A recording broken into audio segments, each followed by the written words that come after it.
Welcome to a special meeting of the Norwich Selectboard. This is Wednesday, December 21, 2022. My name is Marcia Calloway. I'm currently serving as chair.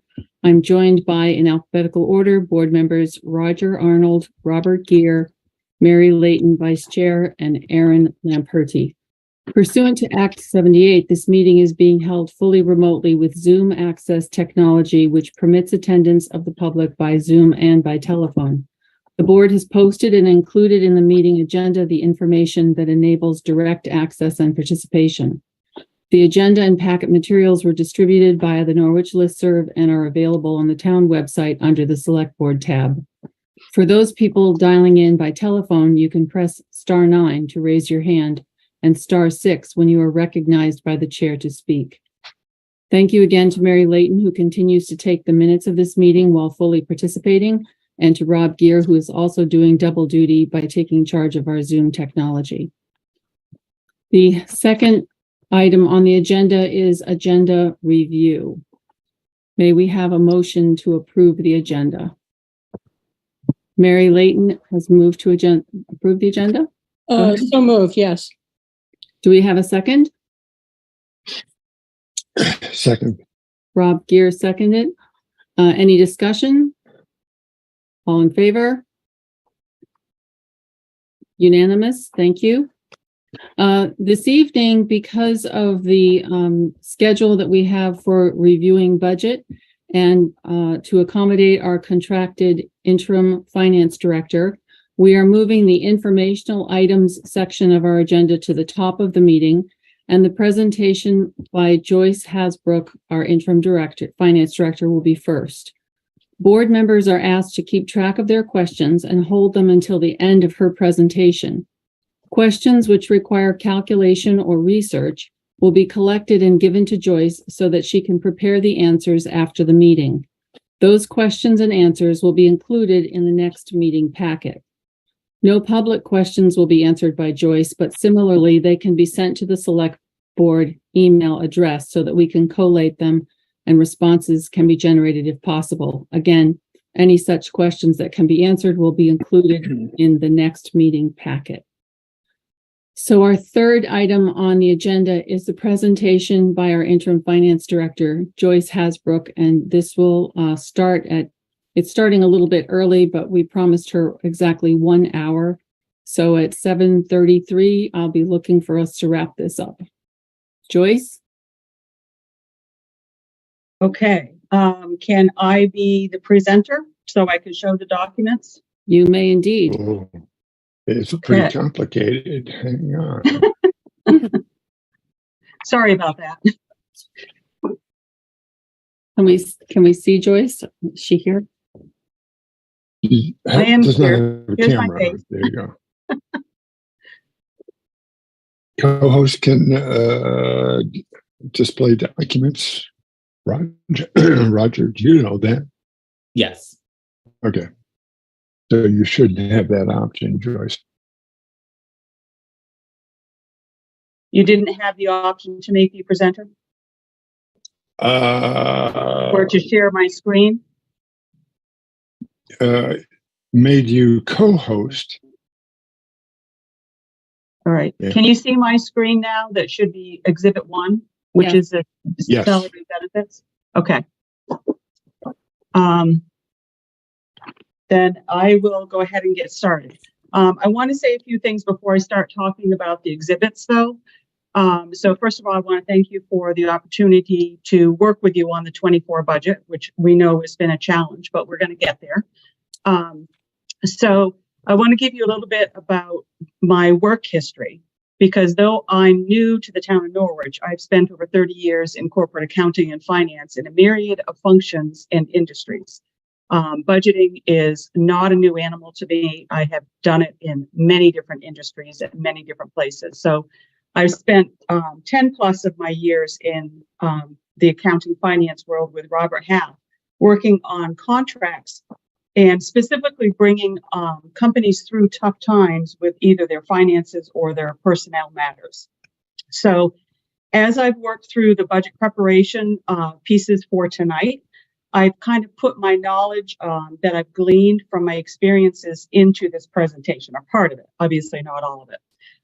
But I also understand that my place here at the town of Norwich is not to push through any agendas, but rather to present information that I feel may be beneficial in moving the town out of its slump and into a brighter future. So I'm merely making my presentation and the recommendations, but I leave it up to the town management, select board, and the residents to actually implement the budget and the processes as they choose. I also do not feel that the final budget will be, nor should it be, arrived at tonight. I feel that as a result of this presentation, that there will be some ruffled feathers that need time to calm, some pieces that we just don't have answers for, so we need further discussion, and also some more directives that need to be provided for me. And all of those pieces need to be implemented into what will become the final pass of the budget. So my hope is that we can all work together as a unit and bring the town into a sound FY24 budget. So I know I'm going to be providing a lot of information in my presentation. So make sure that you've got your pens in or keyboards ready to jot down notes along with your questions, as Marcia has directed. And as I work my way through the exhibits, you may find your answers are in my presentation, but if not, definitely write them down and I will research them, and I promise I will get back to you with the answers at a later date. So as we work through the presentations, I will refer to most of the time the exhibit numbers at the top of the screen. So that's why I wanted to point that out to you. They're always in the top right-hand corner of each of the documents and at the top of each page of those documents too. And I'll try to go through them in order as much as I can. So if you're looking at your packet, they're going to be in that order. So there's not too much jumping around. So I'm going to start with the salaries, which is the first exhibit that we've got up here. This section of a budget is always representative of the largest expense for any organization. And it is also the most sensitive and contentious. So we're going to get it out of the way first. And I expect this is where most of the questions and comments will come at a later point. So I believe that in order to hire and retain qualified personnel, and this is what I've seen in my experiences, they must, number one, be paid a competitive wage and salary benefits. They must have competent managers, and they must have manageable workload with clear job descriptions. Absent these things, you will experience rapid turnover and the ensuing turmoil and instability from that turnover. So this is kind of where we are right now, that we're hoping that we can work some of those things out. But we also realize that all of those pieces take juggling to get them into effect and into place. And every company, municipality, state government, whatever, always has their own little pieces of the pie that have to be managed with that. But for our presentation tonight, because we are still working under an expiring union contract and bargaining for the new contract is still underway, we are under advisement of the attorneys as to which details we are able to present publicly and use in the creation of the FY24 budget. So it's not a simple, let's put this together and put it out there type of thing. We've got some constraints on us because of those processes. So some discussions need to be held in executive sessions until such time as we have a public document that is ready to present. And so the presentation for the salaries and benefits, I'm going to go by these guidelines for you. So this is several bullets you might want to jot down in your notes.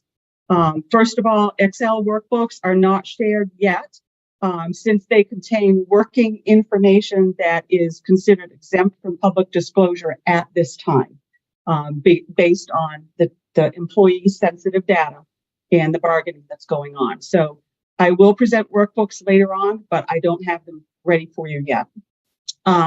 The COLA increase of 3.46% has been calculated by the guidelines in the expiring contract. And it has been added for any employee hired before January 1st of 2023. The next bullet is there is a 2% step increase added at the employee's anniversary date. And vacant positions have been listed at a competitive hiring rate with no COLA increase.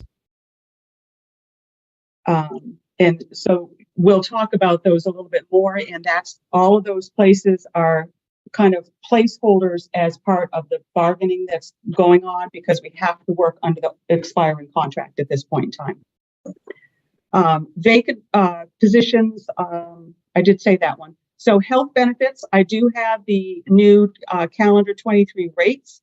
So those have been input in for the existing employees. We're using their current plan with the new calendar 23 rate. For vacant positions, I've estimated a calendar year rate for a mix of benefit packets for healthcare.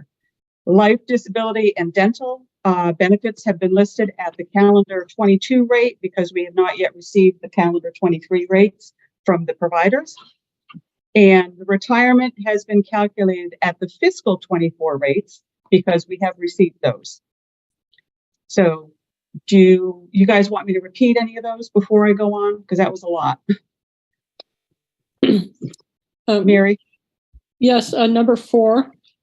2, 3. It was Vacant positions have been listed at a competitive hiring rate with no COLA increase for this fiscal 24.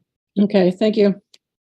Joyce, if I can ask, maybe you can just give Mary your notes if you have notes so that she can use them for her minutes. I do have notes. Okay. Yes. Roger, can you hold your question till the end?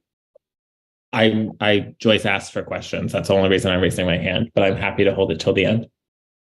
I didn't ask for questions. I said, do you need me to repeat any of those bullets? Okay. We're good. I'm good. Thank you. Okay. I'll wait till the end. Thank you. And Joyce. I promise I will get to questions at the end. I promise. But I will, as I'm going through, as we go from section to section, give a chance. If I pushed a lot of data and numbers out at you guys, I want to make sure that you guys have a chance to write that down because I know my hand in writing stuff is not as fast as my mouth in speaking something. So I try to give that. Thank you, Joyce. This is our, some of us, this is our 4th or 5th time. So thank you also. Yeah. Okay. All right.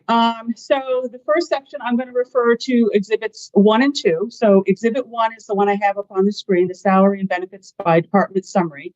So this shows the dollars and the percentages by department with an estimated cost for those changes. So this is just kind of a roll up by department, and the very bottom will give the summary by the whole municipality by itself. The costs are calculated assuming that for every $76,000 of budget increase, we're going to have a penny of tax increase. So that's where the final column on the left or the right rather comes in. Those are pennies. And then I'm going to spend most of my time on the salary discussion on the job roster, which is exhibit 2. And this lists the positions that have been presented by the managers as needed to run the various departments effectively. And then as presented, the total salaries and benefits will result in a 14.78% increase over the FY23. And that's actually at the bottom of exhibit 1. And we're going to get back to that at the end. So this is the compilation of all of the stuff up above. All right, so then I'm going to go over here and I'm just going to talk through what we've come up with and my recommendations for the staffing of the different departments. And again, these are just observances and or recommendations, and I'm pushing this at you guys to do with whatever you please and get back to me for the next pass. So town manager's office, my observation is that it is inundated with work and is taking on work from other departments that are short-staffed, especially the DPW and zoning and planning. So I recommend that the duties of the current position of assistant to the town manager be split and increased from 1 FTE to 1.5 FTEs. And the position listed on the job roster as a town manager's assistant, which is the second one here, would be a full-time. And the second one would be the assistant, which would be a part-time position. So the town manager assistant would focus on HR management and grant coordination, kind of as the right hand to the town manager. And the administrative assistant will focus on the administrative and clerical duties of the office. So the administrative assistant will also be a shared position with zoning and planning, and that person's position would actually be a full-time 1 FTE, but split and costed between 2 departments. So you can see that this is represented in the purple line here, that it would be half an FTE or so for zoning and planning as a planning assistant and part up in the town manager's office.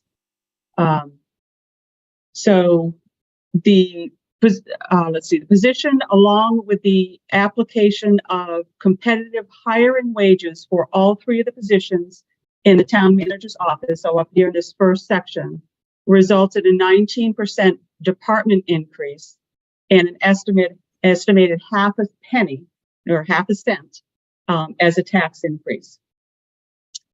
And that's represented in the first section over here on the top, town administration. So here's your half a penny. Okay.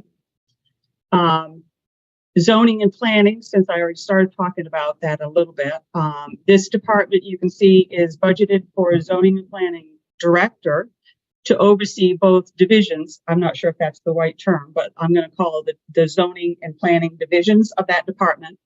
And then 1 part-time assistant for each of those divisions. So you can see the planning assistant, which is already in place, and then this new role that we're creating that's split between the 2 of them.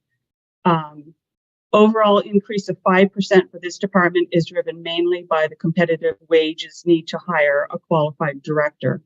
And I do recommend that for both of those departments that we budget those in.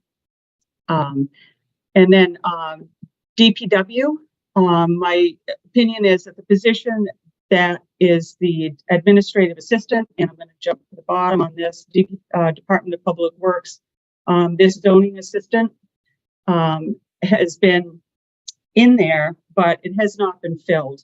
But I think that it should be a priority to fill this position to allow for DPW workload to be handled in that department rather than overflowing to the manager's office.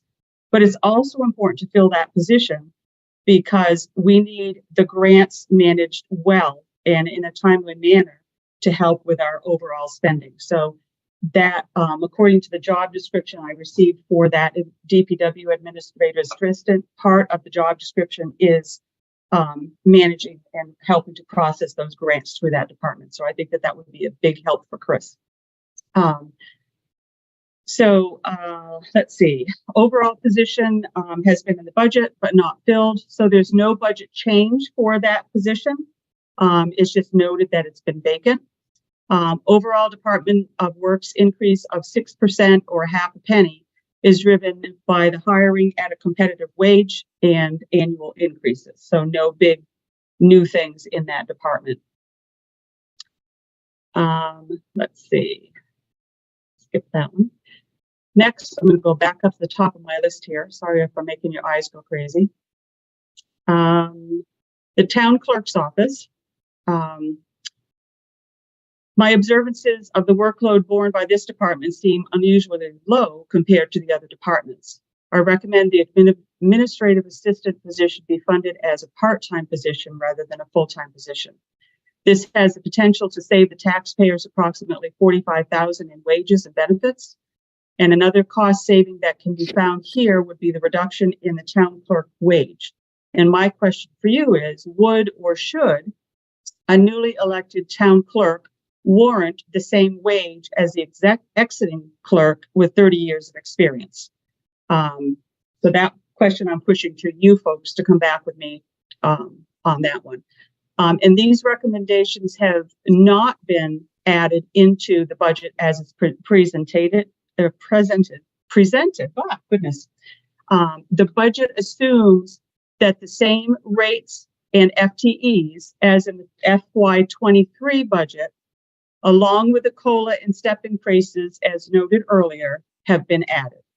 So the 4.5% increase as presented is the result of the COLA increase and the insurances for this department. Okay. And that's what's represented on the first exhibit. Next, we have the Board of Listers. The budget has been created using the FY23 rates and the lister's wage as listed for FY23 and the assessing admin wage with the COLA increase. So if we look over at the lister's office over here, that's what you'll see here is the lister's wages as they were presented plus the COLA increase in the admin position that was listed in that. Though the listers presented a request for their total wages to be $36,000, this would be a 33% increase and not in keeping with the other budget department increases. Plus, there are disagreements as to the mechanisms to be used to change the wages, either the amounts or the structure of those wages for this department. So I reviewed the job description provided for the vacant assessing admin wage. So I'm going to go back to the other sheet. So this position here, I was provided the job description for that. And in reviewing it, in my opinion, it's written not to fill the assessing person's office, but it's actually a job split with other departments that are in there. So that job description would need to be rewritten before it can be hired and staffed. But even doing that, Cheryl told me that they do not intend to fill that position because their focus needs to be on the reassessment project that we have to get done. And so by doing that, they don't really have time to train that person at this point. So therefore, it's my recommendation that the funding for this position be removed from the FY24 budget. That will save about approximately $25,000 of salaries. And then the amounts budgeted to pay the lister's wage will have remained the same, or I recommend they remain the same until I have some clarity from the select board or somebody as to the proper mechanisms for changing those rates. So I don't know what that would be. So there is going to be wiggle room in this department. I guess it's the bottom line of that. And I don't know what that looks like. But it needs some more consideration, in my opinion. Recreation department is the next one down here. So Bree has requested the assistant director position be filled. Filling up this position adds about a half a penny to the tax rate, but filling this position also adds to the revenue since more programs can be run, and it decreases the contracted expenses for some of the grounds and facility upkeep. So you'll be able to see later when we look at the revenue increases that that's mainly driven by recreation department revenue. As far as what I've received. So I do recommend that we hire that assistant in that position. Police department is the next one. And the budget has prepared using a kind of the middle of the road staffing, which means concessions on both sides. So you can see the positions that I have listed here is what I budgeted for. And again, we put in hireable rates or standard going rates for those at those positions. The current presentation shows a 37.7% increase, which equates to 2.5 cents over the 23 budget. So a consensus about which positions and directives are needed as far as moving forward with what needs to be budgeted for this department. Because I'm kind of up in the air getting different information from both sides. So the presentation for the group salaries for the police department is using the assumption that we are staffing with these people or those positions. Okay. So here again, throwing it out. I know this is lots of questions for you guys. Fire department is the only one that really had no changes, so I don't even have that in here to talk about. So if I go to the summary then, so I'm going to jump back over to the first exhibit and go way down the bottom. So here we can see the summary of this. So overall municipalities salaries show an increase of 17.5% just on the salary line. Payroll taxes are up 20%, and you can see the dollar amounts it equates to this and the benefits here.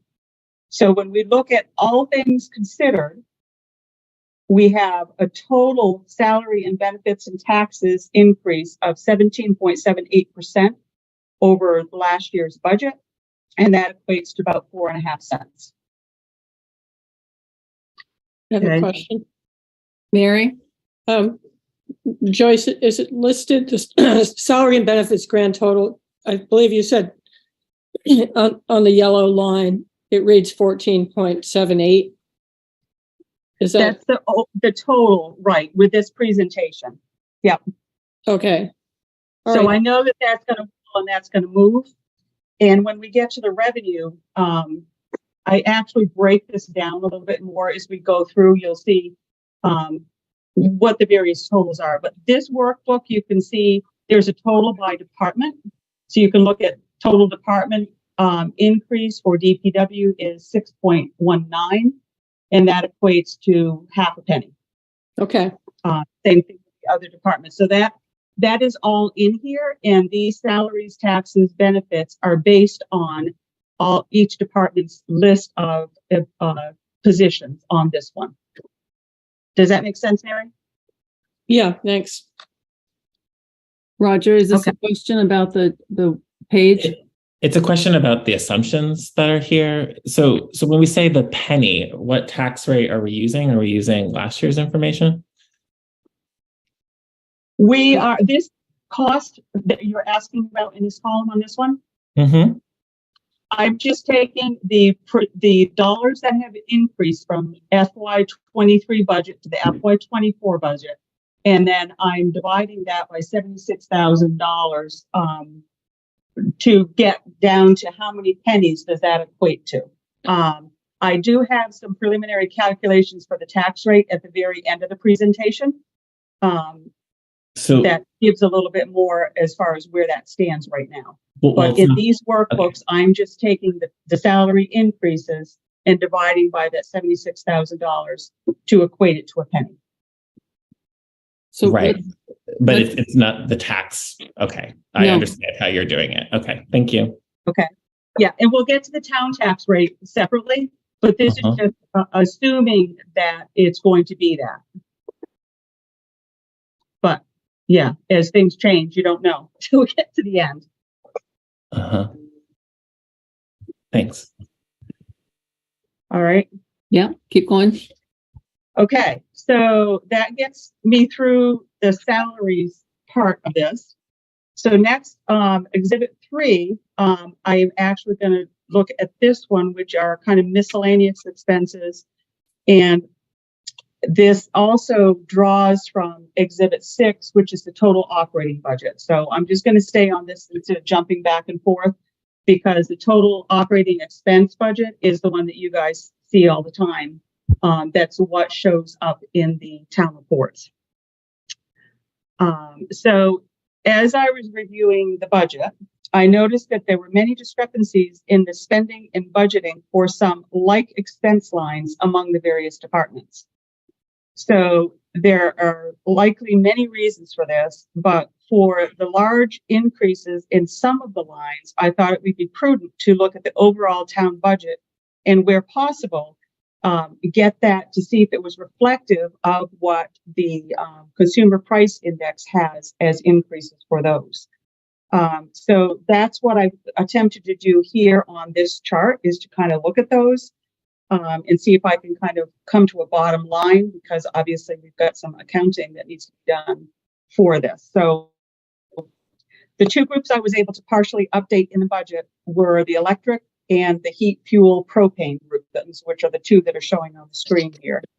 So the calculations were created based on the FY23 budget, but we are noticing that the current year spending is pushing past the budgeted amounts.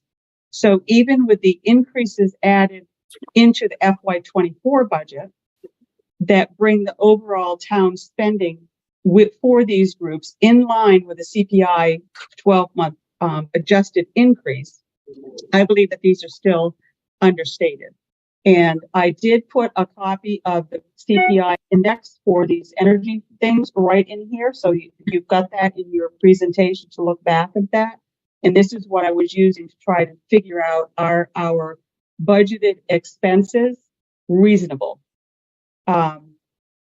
So the biggest item that I think is understated in the FY24 budget is the heating fuel. The CPI shows that heating fuel has actually raised 65%, but we're nowhere near that in the lines on the budget. So we've got two special heating lines. One I bumped up to 25%, one I bumped to 20%. The public safety building had no budgeted amount for heating in FY23. So I used the FY22 budget amount as a basis. But there were no actual expenses booked against that public safety either. So because we've paid the bills, that hadn't been accounted for somewhere else. So I'm not quite sure how to quantify this other than saying that. So the lines pulled into the summary for the heating, fuel, and petroleum products are coded in brown when you go to the total budgeting expense. So hold your eyes. I'm going to flop over there real quick. So if you look here, you can see propane is highlighted in brown. So you can actually look at the prior year stuff and see where that is, and that specific amount is in there. So I tried to pull that out to make those easy to jump at you to find them, because those are the ones that I think are low and that we are going to be overspending on based on current costs for things. Electric, I think, is pretty close, because electric, we are at 15.17%, and electricity down here was 13.7. So I think even if we were under budgeted and we overspend this year, we're probably going to be pretty close to being all right with electric. But the other energy commodities sources, not so much.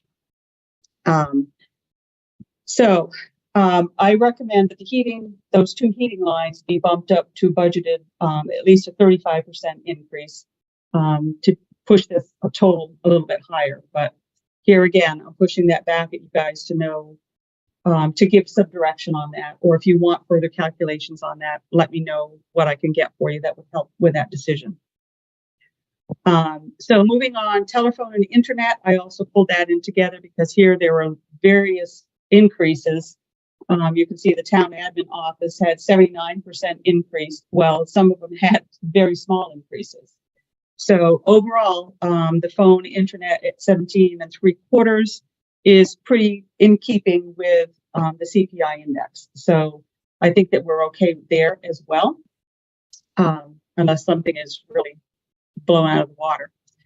Postage, I took out the statutory meetings, big decrease, and that leaves postage up 5.42% year over year, budget year over budget year. So that again is very reasonable.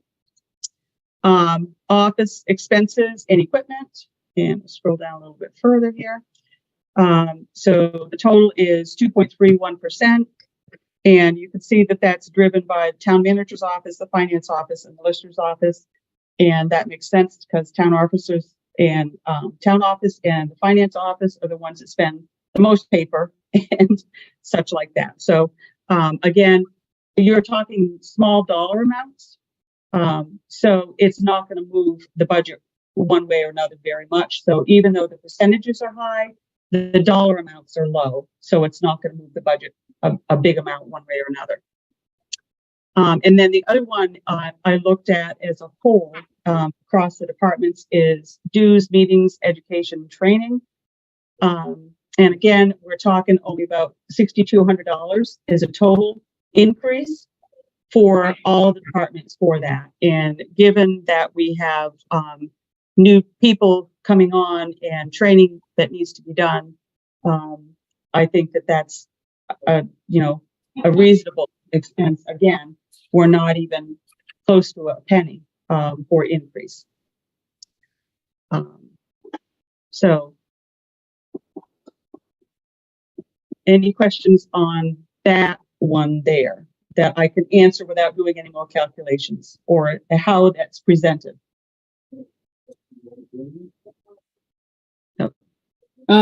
Joyce, I was just wondering if the town clerk's expense under equipment, there's $500. Does that include, I think she wanted a new IBM Selectric typewriter.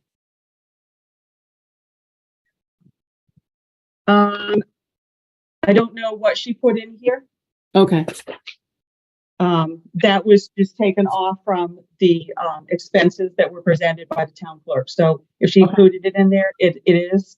If not, if I don't have it, I can't include it. But Right. That would be a question, I think, to go back with her and ask her if that did include that, or if that needs to be a separate line item or a separate expense. Okay, thank you. Okay, next we talk about the designated funds. So designated funds and reserve funds terms are used interchangeably here at the town. So the current GAAP accounting rules should be implemented at the town for the titling and the reporting of these funds. This is not a budget topic, but the task should be completed so that public presentations are accurate according to GAAP.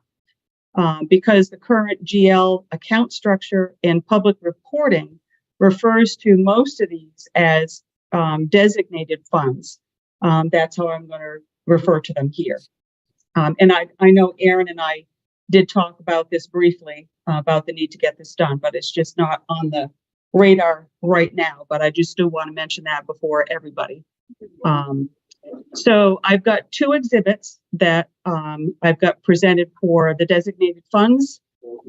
Exhibit 4 represents the designated fund balances at the end of fiscal 23 and fiscal 24, assuming the projection appropriations and the spending all happens in there. So that's what I'm trying to show here, is just those fund balances. And I think I can make this a little bigger. Is that better? Mm-hmm. Thank you. So things of note here. I don't know if you want to get your pencil out for this, because I've got several bullets again on this one. But Mary, I'll give you my notes. So first, the FY23 approved appropriations have all been processed on the GL. So those are shown here. And that's this column here. So we took our starting balance, which was the FY22 ending balance, added the appropriations, and then this was our beginning total. FY23 interest is an estimate, so that's this column here, and that has not yet been credited to the various accounts at this time. But I show it here because the FY22 interest has not been split from the general fund into the various funds. So we're going to have a little bit of increase for these funds based when I get through the 22 audit, that will have to be added in. So, but I'm just ignoring that point at this point. That is not an assumption in here at our beginning balance. So we're going to have a little bit of wiggle room at the end from this. FY24 appropriation request and spend columns, which are over here, these two blue ones, are those that were requested by the department managers, and they are shown on both Exhibit 4 and on 5, and also on 6.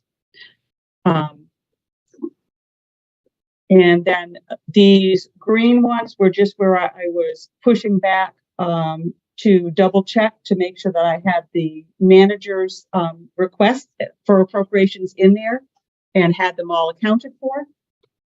And then the two yellow ones I want to just mention. So Fund 46, which is down here at the bottom, this $15,000 was the appropriation request. However, during the snowstorm last week, the DPW generator was not working, and so a request has been made to increase the appropriation to $75,000 to purchase a new generator for that department. This is not reflected in any of these reports, since funding has not yet been quantified with how much it will cost for that generator, nor has a spending year been identified. So we don't know if that's going to land in fiscal 23 or if that's going to land in fiscal 24. So it's not included anywhere here. I just put that out for information. The second piece I want to talk about is fund number 49. Number 49 is where the ARPA money was put, and we have received the final installment for that. And that's has been reflected in the fund balance here, $1,019,000. So this money, is my understanding, can be earmarked to certain expenses to reduce some of the operation spending or the fund appropriations. So we need guidance and direction as to how to spend and or reallocate those funds. One note on Brennan did receive information regarding a boiler replacement for Tracy Hall, and we know that that might be an imminent process. But that is not reflected in this presentation either, since spending has not yet been quantified, though we're estimating it's going to be about $50,000. And we don't know what year that will be spent in. So are we looking at that for 23 or are we looking at that for 24? So just a note to throw out there for you guys to consider. Then capital plan shows a possible spend of $500,000 of the ARPA money to rehab Tracy Hall. So that was in the capital plan, but that is not included in here because, you know, it's just a plan, it's a thought, it's not anything that has been earmarked, but that's out there and it does show in the capital plan. The other thing that shows in the capital plan that's not represented here is the FY24 appropriation for $5,000 for records restoration. So that's in the capital plan, but it was not requested by the town clerk, so it's not represented here. So that's another piece that we may need to go back and add into this appropriation. And then the last thing I want to point out on this workbook is down here, fund number 50. Toward the bottom, the unanticipated expense and emergency reserve fund was started last year and funded with $750,000. So if I use the current town budget of $5,736,165 of expenses without the monetary items, that gets this fund, the $750,000, at 13.07% of that budget amount.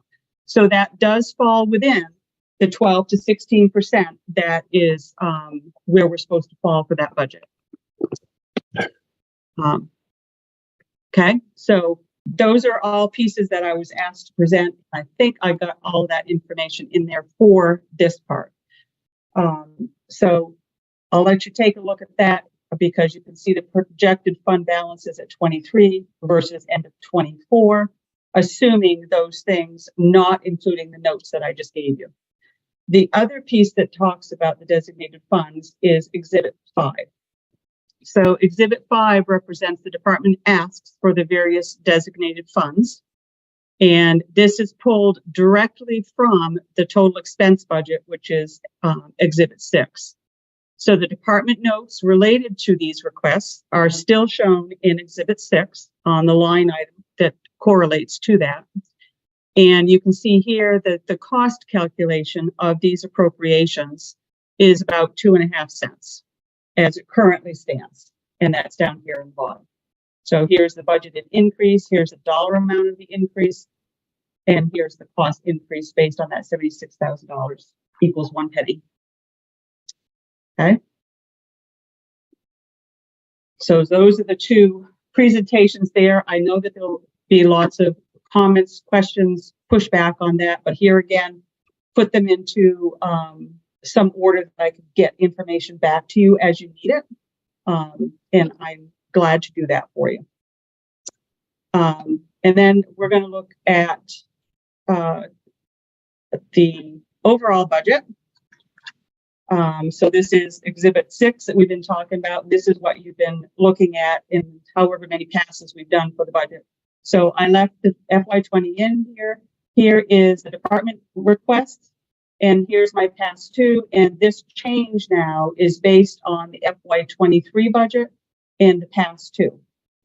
Okay, you can see that the notes in the pass 1 column, these are all of the department manager's notes. Those are still in there for your reference. Those have not been changed.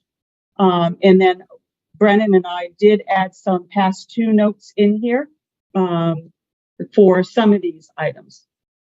The blue highlights over here was just me looking at the budget to say, okay, what's really high as far as a percentage increase for a lot of these lines. And I didn't look at the salaries on those lines, but it's the non-salary related lines that are marked in blue. Couple of yellow things over here that I'm looking for input from the board for and committees. But then you guys have already looked at this, I'm sure, and see a lot of changes. So the only thing that is of note that I haven't talked about in this workbook is I have updated all the monetary articles, and you can see that 6.95% is the increase there. And then I calculated, here's the cost that I've been using right now in this workbook and all of this, the workings for the total expenditure. So you can see using that same thing. Last year, the budget was at 65 cents. Now we're at 75 cents. So they were at a total 10% increase, or 15.67% overall. Okay. So hold those thoughts, because we're going to now look at the revenue report, which is the last exhibit that I put in there for you. And I got to make that bigger so we don't go blind. So this I tried to present using the same format.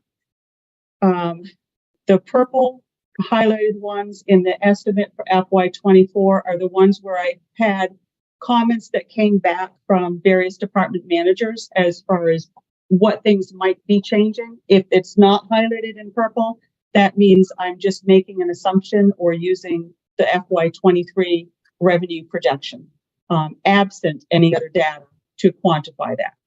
So here you can see this is recreation fees is expected to go up 24%. I had referred to that one before. And right here, athletic field is, that one's the same. But those were quantified with Bree on that. So go back to my notes here. Let's see, by using, Roger, I think this will help to answer some of your tax questions, calculation questions. So what I did was use the FY23 school tax rates and the grand list total from April of 2022, which are the last official rates that we have from anybody, plus the couple of known variances in the revenues.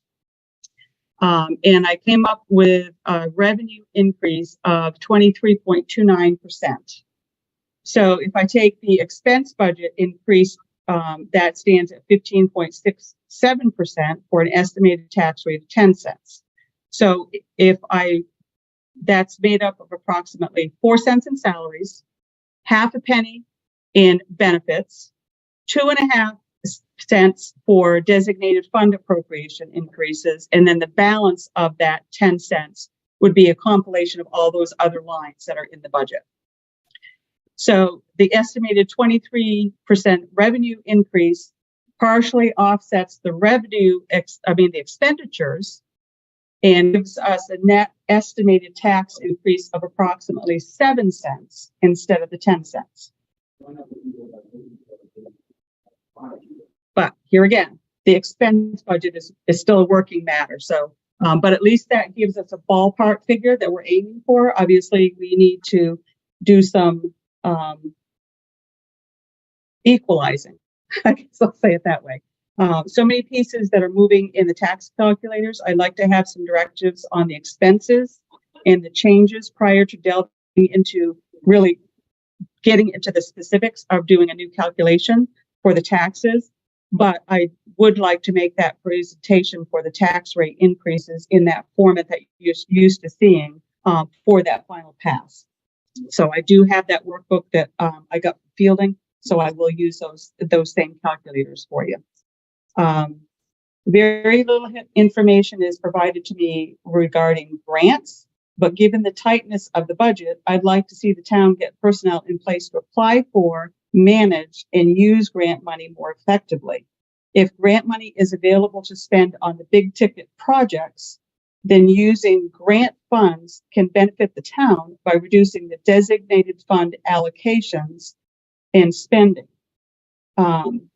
Because if we pay, say you've got a grant that is 20% spending, 20% comes out of our operating budget versus 100,000 or 100%. So that helps to have us have money to spend somewhere else. But I realize that everything is not available with grant money, nor does the state always give us the grant money that we're looking for. So it's always a moving target. But if we look at grant money, we can either look at it as revenue increases, or we can look at it as expense decreases. But either way, the bottom line effect is a lower tax rate for the town of Bayville. Another thing to think about is the appraisal project that the listers are working so diligently on is slated to begin very soon. And this will definitely have an effect on the tax rate, but we don't have a way to quantify that. And the timing of that is not likely to take effect until, I'm guessing, fiscal 26 at the earliest. I'd love to be proven wrong and have that sooner, but again, with that reappraisal, we don't know what the bottom line is going to be to able to quantify that in any way, and it won't affect this current tax budget season. And then one other question that I was asked to present was the information on the surplus deficit amounts. So I did look back and found in fiscal 21, there was a budget surplus, excuse me. So 21 had a surplus of $439,349. And then the unaudited fiscal 22 financials show a deficit of $669,719. So the net of those 2 years is a deficit of $230,370. In my opinion, we are not far enough along in fiscal 23 to project a bottom line deficit or surplus. But based on current spending, I do not expect that there will not be a surplus.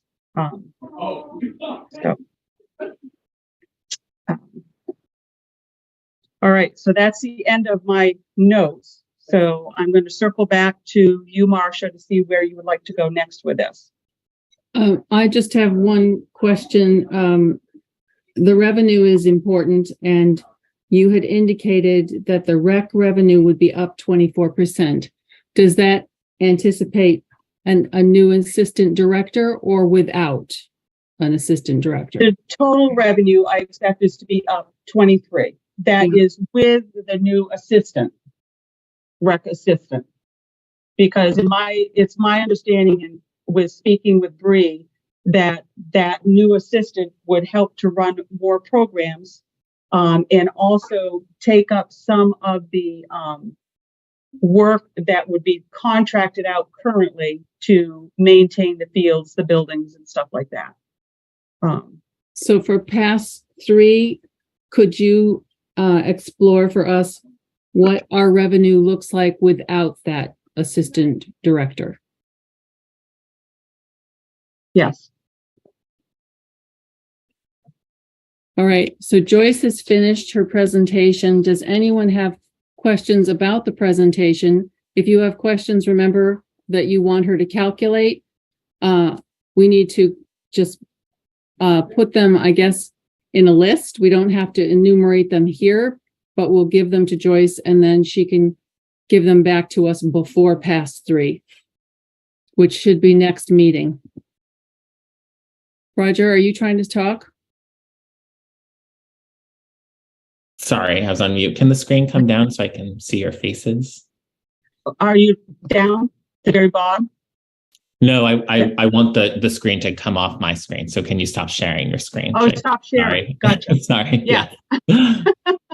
Sorry. Thank you. Does anyone have any questions about the presentation? Okay, Roger. Marcia, I think we really need to talk about process as a group. That's a statement. And so I might follow it up with, I think we need to sort of like have a group conversation about where we want to come out for this budget before there's another pass through. This is, as we all saw, some positions were added for the first time. We're making a lot of assumptions about revenue that we've never made before without any kind of market studies or any kind of formal analysis.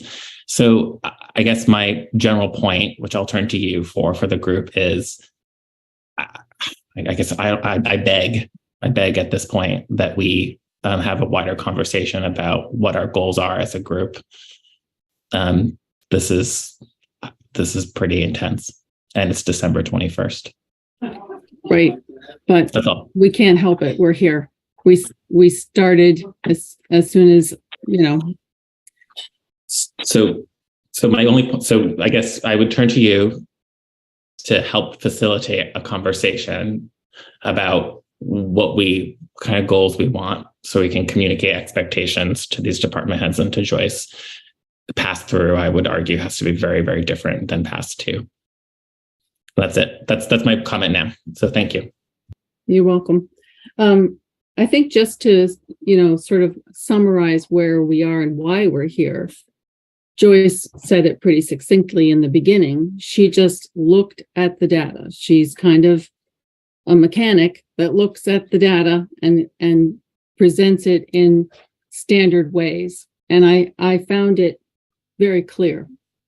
So the only revenue projection that we're talking about that I don't know how you would quantify it other than looking at Bree's experience. That's the only thing that looks like it's massively different, other than the grand list, which we can't predict because we don't know the current grand list, right? I guess. Mm-hmm. And we also don't know what's going to happen after the reappraisal. But we do have some numbers that we know are, they are what they are. And so I think we have to just think about what we know has been presented from what actually has been spent and what the government numbers and predictions are. I think, Joyce has highlighted some good things like the heating. We probably need to be thinking about that pretty seriously. And, as today I forwarded to the board, which I will put in the packet next time, information from the VLTC about, how other towns have spent their ARPA money and the grant monies that are available for helping with things like the Tracy Hall heating. So I think there are ways that we can think about managing our expenses. But I think this is good for the moment. Joyce, thank you very much for this. And the board is going to go through the rest of the meeting, and we may actually, based on some of the further discussions about the second pass that we're going to have in item number 5, we may well need an executive session to have some discussions about what new things have been presented. And then we'll get back to you, Joyce. Okay. Thank you. Thank you very much for listening. Get me some more numbers and I'll play with them. Thank you for coming. All right. Good night, everyone. Good night. All right, that was a lot. So now we're going to catch up and sort of circle back. We should have normally done the consent agenda first. We're going to do that now. So can we start? Oh, I'm terribly sorry. Cheryl Lindbergh had a question, and we weren't taking questions for Joyce. This was an informational section, but Cheryl, did you have a question you wanted to raise? Thank you, Marcia. Cheryl Lindbergh, 8 Carpenter Street. But as the lister at the moment. One thing I would mention in her presentation, she mentioned a job description that seems to be outdated, and we have a current one. I will share that with her to update her on the administrative clerk for the lister's office. She's looking at that shared position still, according to her comment. And the other thing that I found extremely surprising is this mention of a deficit. And that was a lot of money. And that hasn't been what we've been thinking. And I was very shocked to hear that. I don't know where her source for that has come from. Would have liked to have asked her that question. But we'll get to that on an email basis, I guess, instead. Yeah. Thank you. Put that in an email because that would be something that everybody would want to know.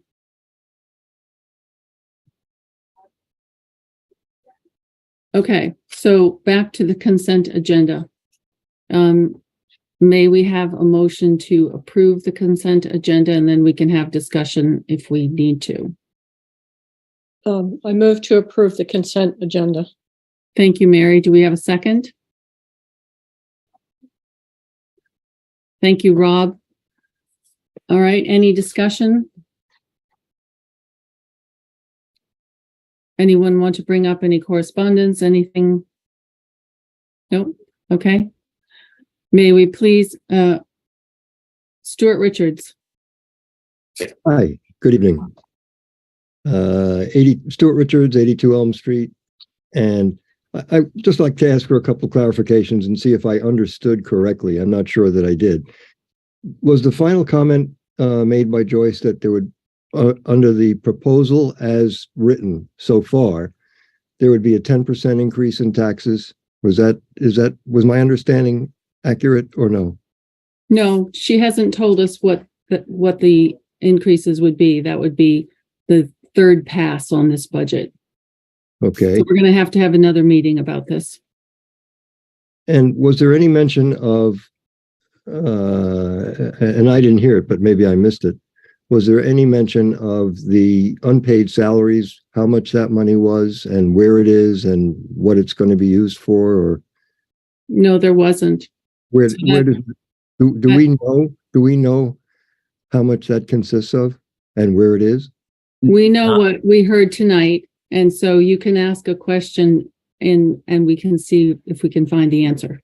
And Marcia, might I remind Yes, everyone that the auditor's report, which will have that information, that verifiable information, will be part of your town report coming to you in February. That's the expectation. Lastly, if I could ask one more, and thanks for bearing with me. Mm-hmm. There were a number of exhibits that were referred to, and I'm not sure that all of them are either on the website or publicly available, or if they are, I'd love to know where they are so that they could be reviewed a little bit more thoroughly. They're in the packet, Stuart. So page 2 has got exhibit 1. Page 4 has exhibit 2, and so on. So I think you should see them all in there. Okay, I'll look at it more thoroughly. Thanks very much. Sure. Okay. Any other public comment? Okay. I call the question on this. All in favor of the approving the consent agenda as moved? Unanimous. Thank you very much. Okay. Now we are going to have, and this is the budget discussion, and by order of process, we're going to basically talk about this second pass that we've just heard about. And again, I think everybody is a little overwhelmed with the amount of data, but we can certainly discuss it. We'll take public comment on it. I'm not sure that we need any motions for number 5, the second pass, simply because we really aren't ready to do too much deciding. And then we'll see where we go and whether the board feels that there's more that we need to be discussing that needs to be done in an executive session. So shall we start off, board members?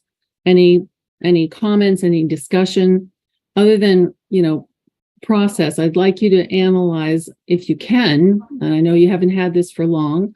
And so I think, certainly a third pass is going to be required so that you can really absorb this and work it around in your mind. But if anybody has had a chance to do that and wants to have any discussion, please raise your hand and start the conversation. Yes, Aaron. So, what was different about this presentation from what I thought we were doing was there was no separating out of the various things that we set aside to, a base budget plus various things. I don't know what we would call them, but things that we were exceptional for this year. I don't know, tennis court, fifth position in the police department. There were a list. And I was expecting to see those, a column maybe for each of those or whatever, how it would impact the budget.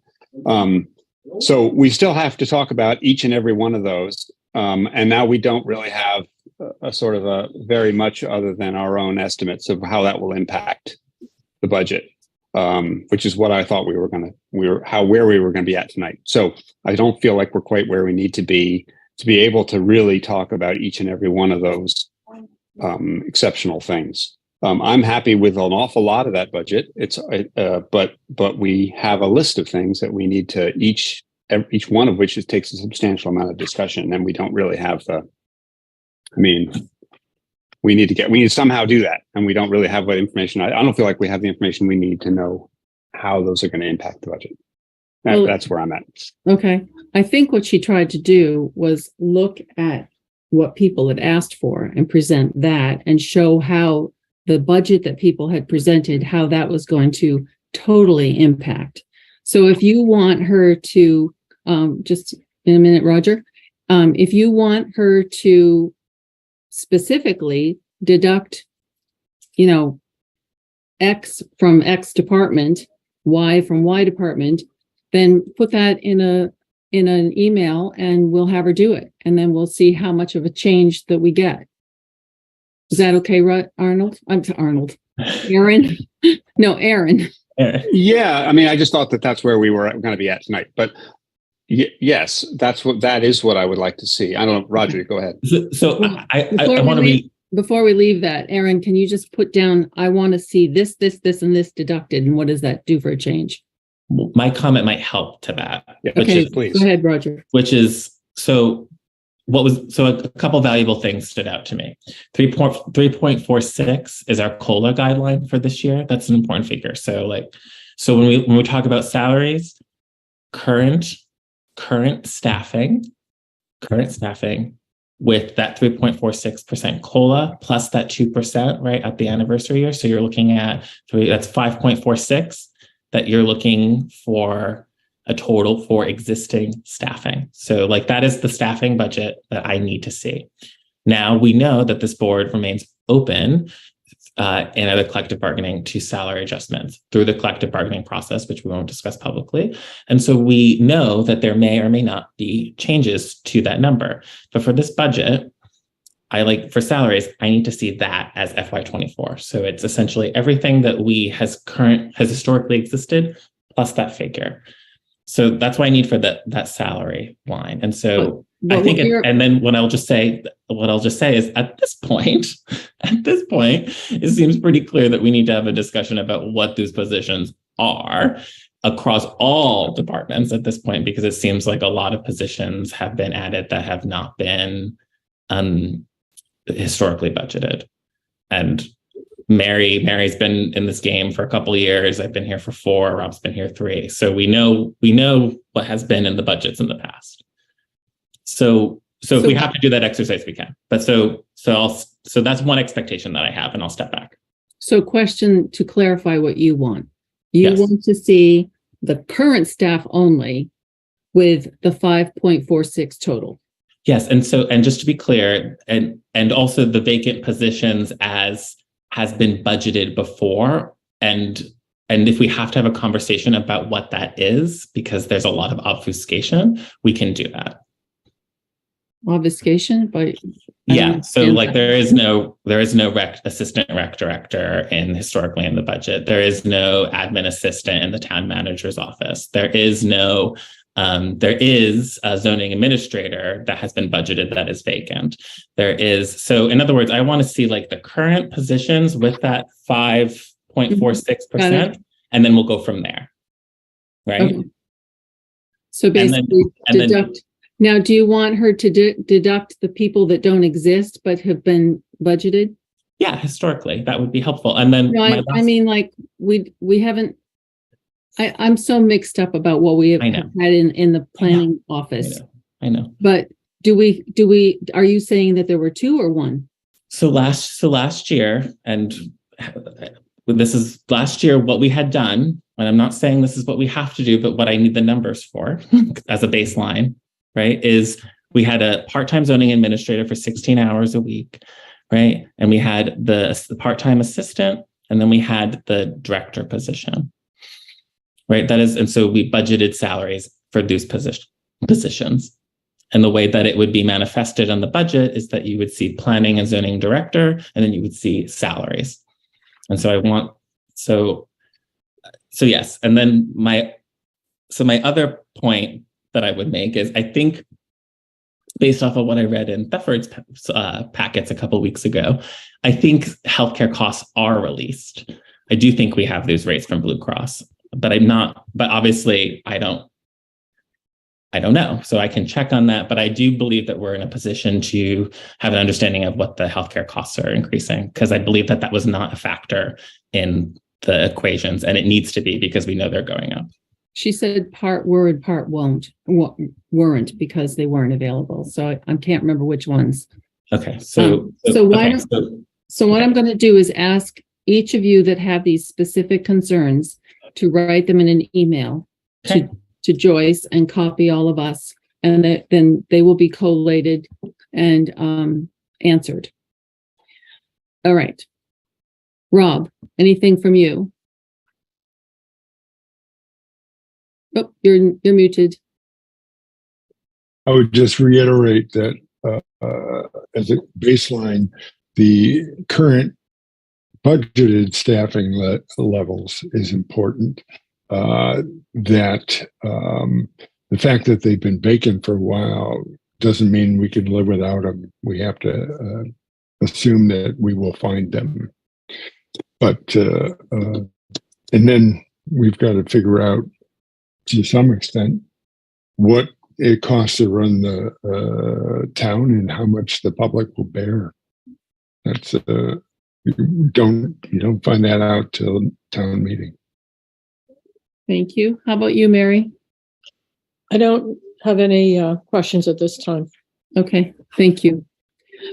Roger? I have some others, if that's okay. Yep. So I think a couple of them must mentioned looking at the capital budgeting document, regardless, Marcia, of whether or not that is, whatever statutory, bird. The one that we call the capital budgeting. Yeah. I think it was very useful for me because I think, I think the designated funds exhibit that Joyce had provided for us, I think relates to that, right? But I think they're documents that I like to see together, because then I say right, these are what we had planned for, and this is how much goes into those reserve funds.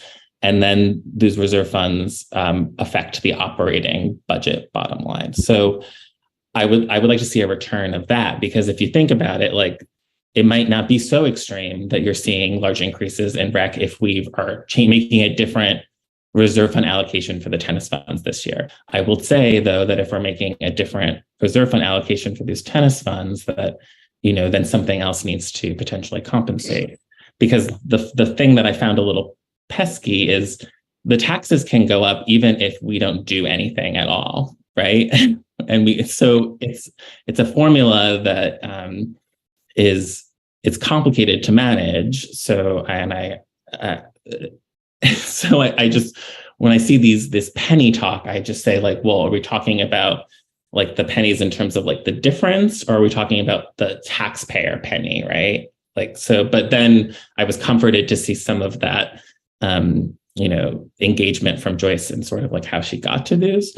I would say that the grand list revenue is it's not necessarily offsetting revenue in the same way. So, but I don't know.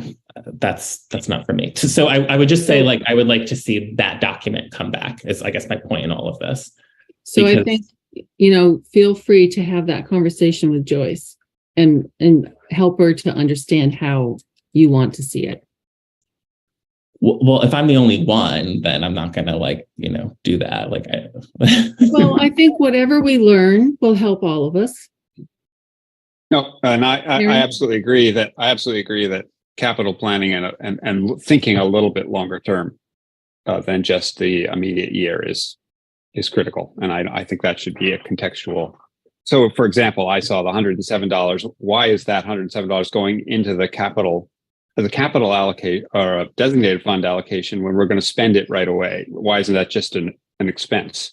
I'm just curious. Why for the tennis courts? That was for the tennis courts. It's like, why put it in to take it out as opposed to just spending it? I didn't understand that. So maybe there's a capital planning reason for that. I don't know. But next year we're going to look at it and be like, oh, last year we put in 107, but why are we not doing that again? Right. So that's the kind of thing. Yeah. And the other thing that we haven't really talked about is, do we want to ask the public, what do you want to spend the ARPA money on? Because, they might say, yeah, we're not even there yet. Well, we're not, except that it could affect our budget. It could help our budget. Oh, yes. No, you can't spend a grant money like that. If you spend the grant money to help this year's budget, you don't have it next year, you're stuck. So we don't spend it that way. Did you look at the list of things that other towns have spent their money on? I mean, no, but I looked at the list that you guys had in a previous packet. That I presumably from the previous town manager, and so we do already have a list on the table from I don't know, July or something. And I'll also remind you that we had a long discussion about whether or not we would include the public so that they could have something to say about it as well. Well, of course, but we never really resolved any of that. But that's down the road. That's not the budget. We will talk about that. It sits in the designated fund until we decide how to spend it. I don't think we don't buy down the budget, the tax rate with it. I think I would be very opposed to that. Well, I don't think it's necessarily buying it down if we're using it for something that we wouldn't otherwise be able to afford, but would be perfectly acceptable. So, Mary, do you have a comment? Yeah, it's not about capital. And I think it's good that we're thinking about capital. It's sort of more thinking about sort of the structure of employment and all the assistance and so forth. And I don't know in what way that should be sorted out. That might be, need input from management or something, but that aspect of it interests me. And I don't really know how to think about it, but I don't think all of the budget is about capital. The salaries, as Joyce pointed out at the beginning, really are the bulk of, that and the price of sand and gravel and so forth. But right. And that is keeping the town running. Right. Yeah. Roger, one more. So are we going to talk about that? Like, I think that is something we really need to sort of come I think together on. I think that item number 6, we can talk about what we're thinking about in terms of employment. Okay. All right. Now I think would be a good time to take some public comment, and it may be Linda Cook, 916. Is that your hand up? No. No? She's a 47847 usually, but 916, whoever you are, would you like to say hello? 191 Martha 1916. It's me, it's Bonnie. Oh, hi, Bonnie. Go ahead. Hi. I have to say that I was completely blindsided by that presentation. There hasn't been any discussion with me about reducing the assistant town clerk wages. And that is something that I don't recommend that you do. Okay. we have some very busy seasons, and I think that the job description that was used was not created by me. That was created by someone else. And I wish and would have appreciated if somebody had had a conversation regarding my office prior to me having to have to attend a select board meeting to hear about items like this. I understand that, Bonnie. I think this is something that you should work with Brennan and with Joyce to make sure that they have an updated job description. And also, I was concerned about the equipment amount, if it included, for example, that typewriter that you mentioned. The equipment, yes, I was taking into consideration the typewriter. And also, she expensed out that $5,000 for my restoration, when in fact it was a request for $5,000. Okay, So the $5,000 was expensed out of my budget, when in fact it should have been put in as a request for the appropriation. okay. So I think you need to work with Brennan and with Joyce and get those things sorted out for past 3. Yeah, because in reality, you cannot do my job or in my office with 1.5 people. It just doesn't work. Okay. Especially during elections. It just doesn't work. Mm-hmm. That's important information. Thank you. Anything else, Bonnie? No, I don't think so. Okay. Work with Brennan and Joyce. Okay. Marshall Yeah. Heinberg. Thank you very much. Nope. Marshall Heinberg, 207 Willie Hill Road. Marcia, I don't know whether or not you know or any other select board members are aware of when Joyce is budgeting and you have so many open positions. Is she assuming that they start January 1, that they roll in over the course of the year, or that they're there for 12 months? Because obviously it's going to have a major impact. And I think if she's not assuming that people are there for 12 months, you probably want to look at a number that says, well, would it be on a 12-month basis? I think what she said at the top of her presentation was that it was applicable to people who were hired before January 1, 2023. But you can certainly send that question to her through us. Send it to the Norwich Selectboard. What's our email, guys? Is it Selectboard Norwich at norwich.vt.us? I will do that, but and maybe I'm not being clear, but obviously there are assumptions as to when the hires would start, and that would have implications. Right. Okay, that's thing one. Thing two, she referenced that the positions would be filled at competitive salaries, or with market salaries. I'm just curious whether or not she's getting that from the respective department heads or from some other third-party data, because we want to make sure that as we fill positions, we get competent people and we can actually fill them. Yes, that's a good question. Can I ask you to send those two to I would be delighted. Thank you very much. Thank you very much for your comment. Yep. Omer Trayman. Thank you, Marcia. Omer Trayman, 236 Main Street. So first off, I wanted to thank Chris and the DPW staff for their tireless efforts clearing our roads and our sidewalks.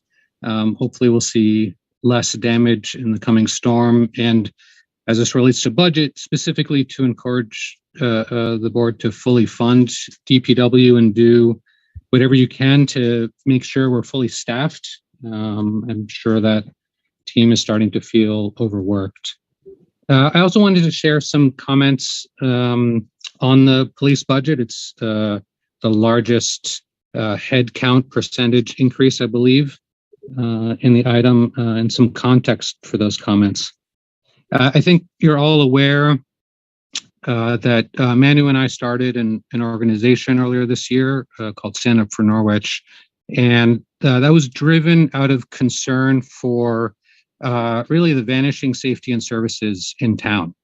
And what we've learned over the past 6 months, talking to folks around town, is that fixing these issues actually requires addressing much deeper underlying problems, more than just how many dollars do we allocate.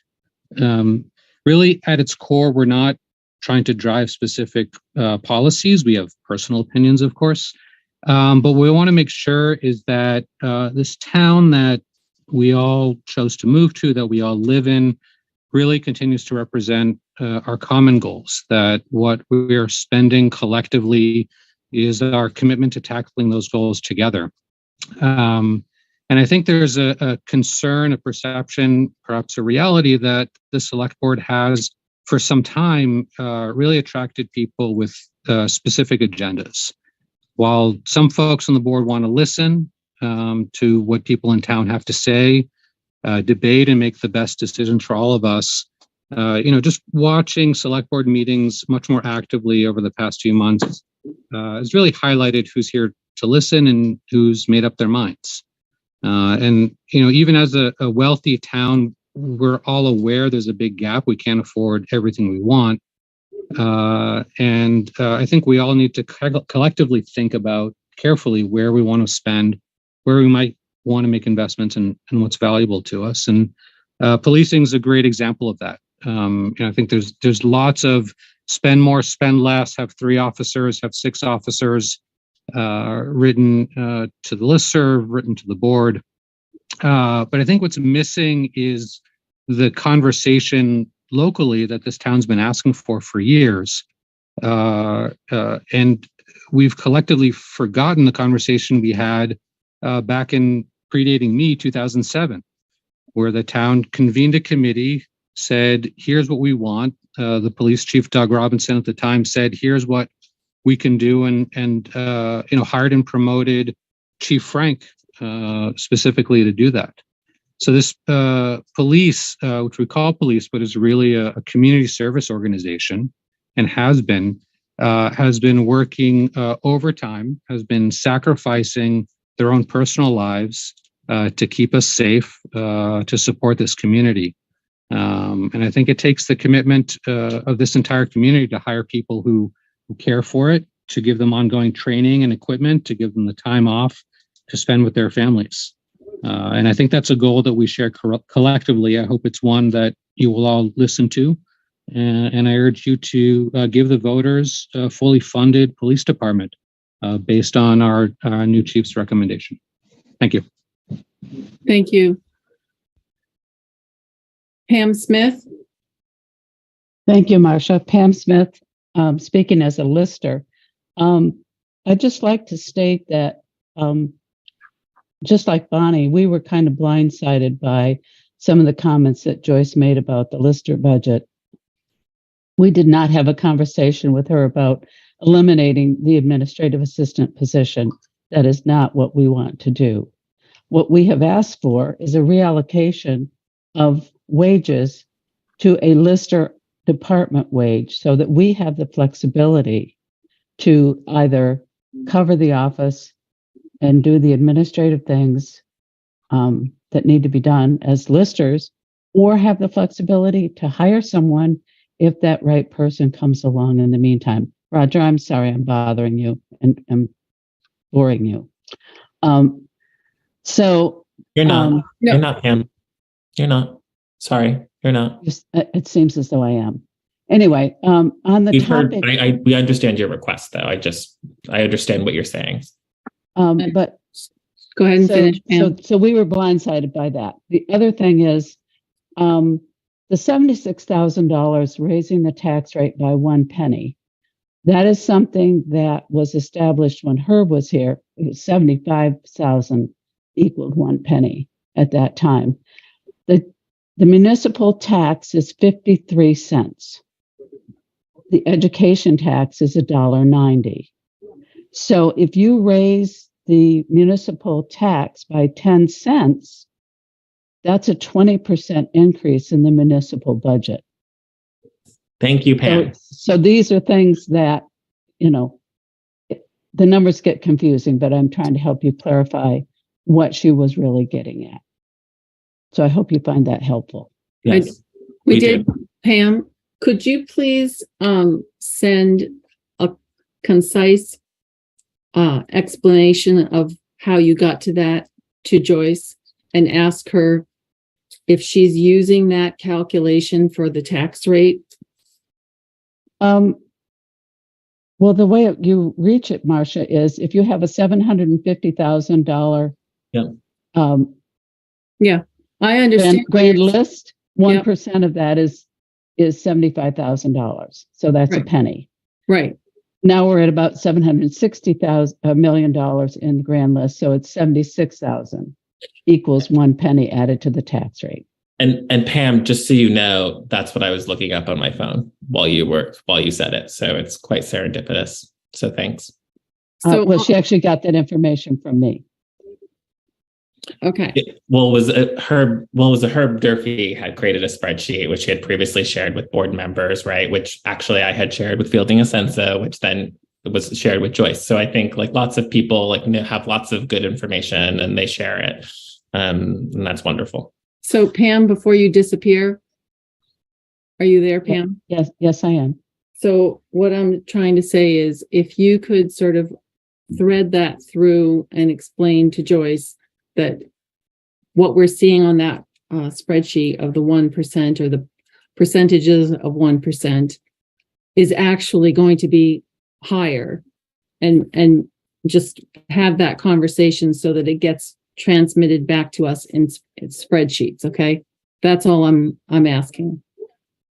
I think that we all need to be discussing how this is calculated so there's no misconceptions about what we're going to be paying as taxpayers. Right. Well, we look at the tax rate and we say, all right, right now it's $2.43. If we add 10 cents, that's $2.53. But we don't know what that education portion is going to be for next year because our CLA is probably going to drop again. Education is going to be more expensive. We've got the pupil weighting coming in. We have all kinds of factors that are going to drive up that education portion. Right. So if we add 10 cents to the municipal rate, that's just a small portion of the kind of increase that we could be looking at. Mm-hmm. And we don't know what's going to happen over the 5-year increase for the education tax. Correct. Okay, thank you, Pam. You're welcome.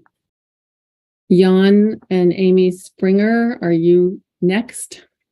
Yes, thank you. Jan Lasbra, 95 Upper Pasture Road. I just wanted to say a couple of things about the proposed police budget. First, I thought it was very helpful, and thank you to Chief Cochran for putting such a detailed breakdown, and actually a breakdown of different options in the packet. That was certainly helpful and made it so that it was easier to make sense of all the spreadsheets, that breakdown. And what it looked like, and maybe Chief, if you could just nod, it would help. It looked like the one in what was in the budget that Joyce went through was the middle of your 3, 6-person, 5-person, 4-person, that what's in that budget is the 5. Is that, am I reading that right? Okay, good. Thank you. That was very helpful. And so based on that, I think the 2 things I'd like to point out, one is that I would hope that we all support, and we'd heard it in previous meetings, getting to a more competitive wage for the current positions and the open positions to enable us to hire anyone and also hire good people who are going to stay. So that's a baseline of some improvement in the wages. And then second, that proposal is 4 officers, as I think we all, that has been the baseline. And to people saying, what have we had in the last few years, that 4 officers represents that. And the delta, the change from that in the proposal is the CSO, is the community support officer.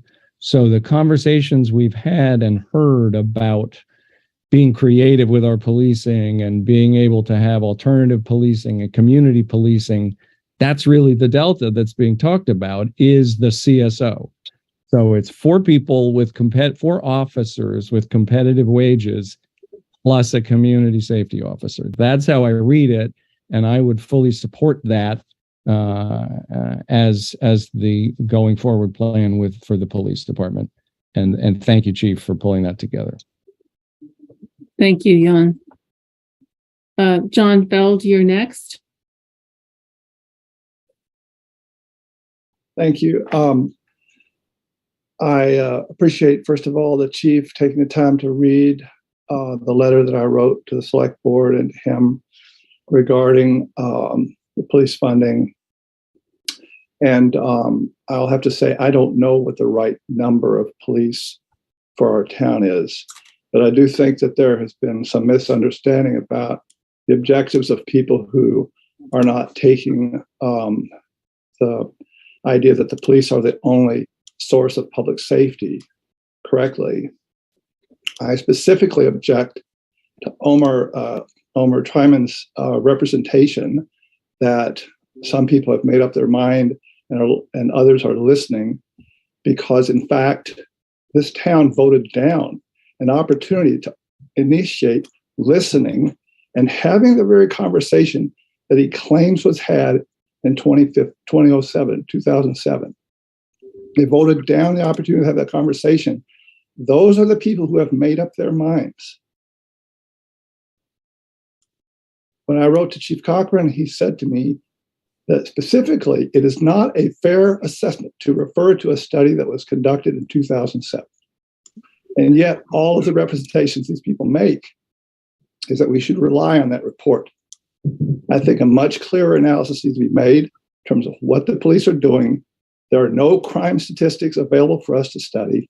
And I think it's time to take a more careful analysis of what they do and what are other avenues to create a safe public.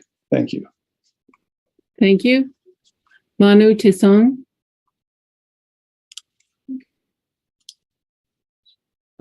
Yes, thank you.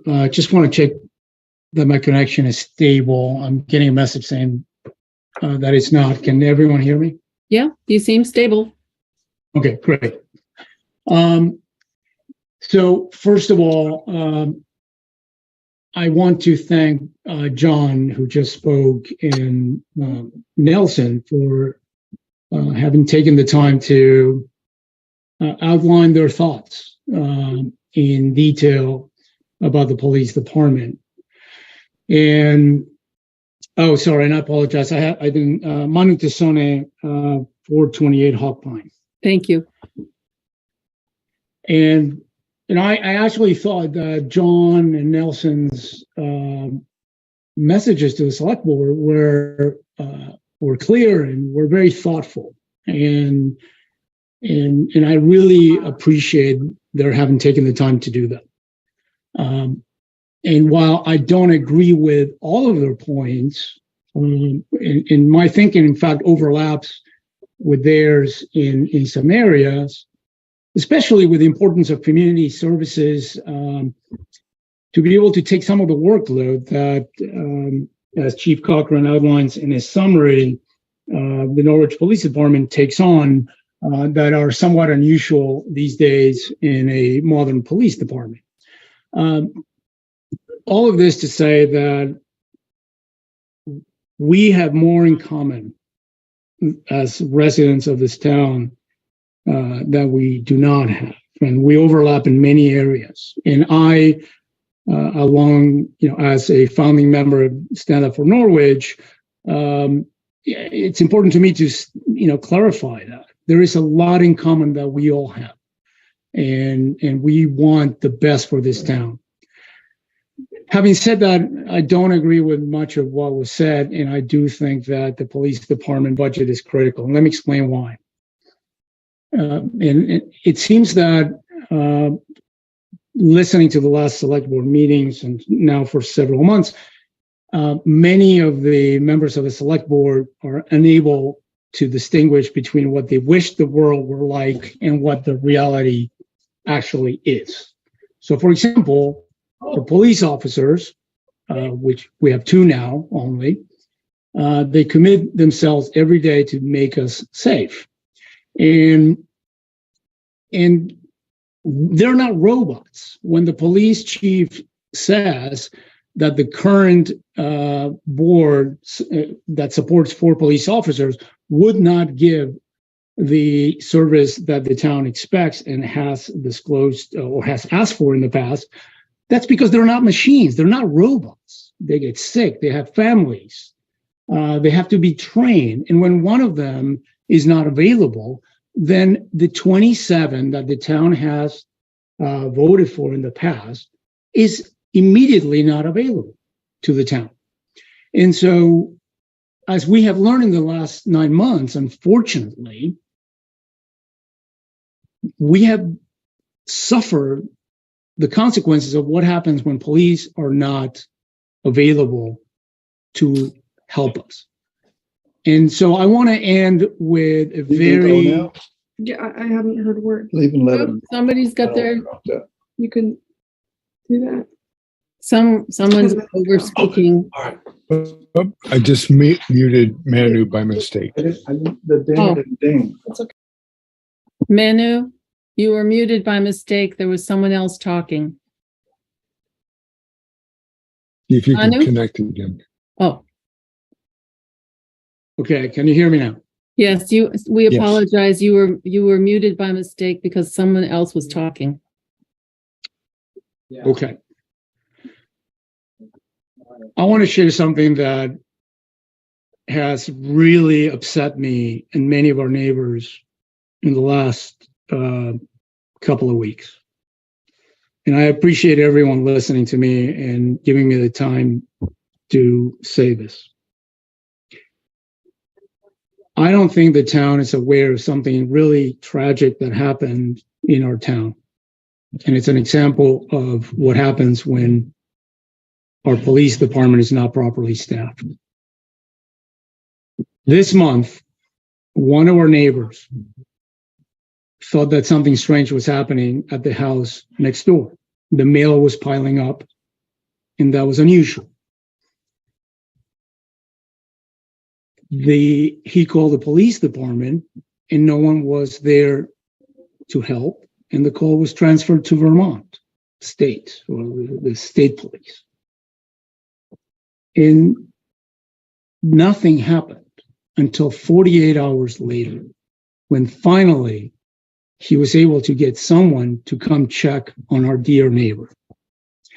And unfortunately, what was discovered was that this dear member of our community, who was well known to all of us, had passed away weeks before. Weeks before. And her beloved dog that we all got to know well and have played with had starved to death. So let me ask you a question. This simply happened because we didn't have a police officer on duty in Norwich to come make a house check. If this member of our community had needed help and had been alive, she would not have received it. It doesn't, I hate to be making this statement. I hate to be telling you this because it's extremely upsetting to everyone who was her neighbor. She was a dear member of this community. And on this call, there's 50 people, 47 right now. There's 3,500 people in this town. And I can tell you 99% of them are not aware of this. So the question I want to leave you with is very simple. Is this the Norwich we want to live in, where someone needs help, it takes 48 hours to get that help? Thank you. Thank you, Manu. Thank you very much. Leslie Wills. Hi, thanks. just to go to a question that was mentioned before. If I recall correctly, I think Fielding, who's now gone, of course, mentioned a couple months ago that it was about $200,000 that was saved in salary, not that were allocated, but not, sorry, that's my puppy, salaries that were not spent. So it was that amount isn't a surplus. It was just, there was no one there who should have been there that to receive the payment. Sorry, I'm just walking away from that noise. So which brings me to one of the points I want to make, which is in the decimated departments, which includes, of course, the DPW and the NPD, is I don't know if there's a line item in the budget, but if there's not, I want to suggest it. There should be, kind of a special bonus paid for the people who stayed.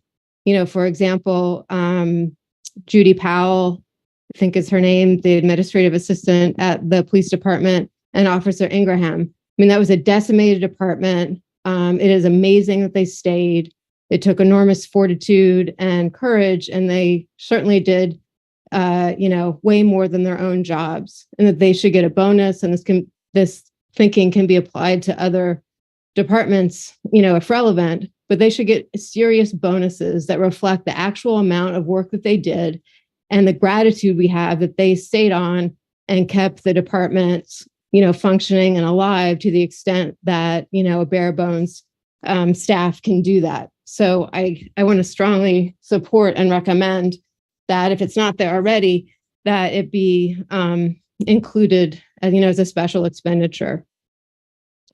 I'd also like to take some time, because maybe there's some people here in particular who haven't been to all the meetings or haven't watched them on tape, but I want to memorialize some of the stuff that's happened in the last 6 months, which is the amount of time I've been coming to these meetings, so that we're kind of on the same page-ish about, stuff that's transpired. And I'd like to kind of make some general comments also about how we can think together more about the NPD. So the prior town manager set an extremely high bar for the position of the new police chief in the advertising of the position. And I went and found that, online. Accordingly, the new chief has both substantial experience and expertise, as well as a graduate degree in a related subject matter. So I hope that the select board allows him the opportunity to do what the town manager promised him, which was to rebuild an effective force with the mission to serve the community and to do so in a compassionate way. So I've been coming to these meetings since June of this year, when I learned through the grapevine from really upset neighbors that the NPD and DPW were decimated. Mistakenly, I thought that I'd go to a few meetings and have a meaningful understanding of both what happened and why, as well as, the action steps that were going to be taken to remedy the vacancies. I watched meeting after meeting, month after month, as a number of taxpayers, our neighbors, in a really kind, respectful, and increasingly informed way, asked understandable and reasonable questions. And let me simplify them here. Hey, lots happened. What's going on? Why did they leave? And why so many? What's the plan?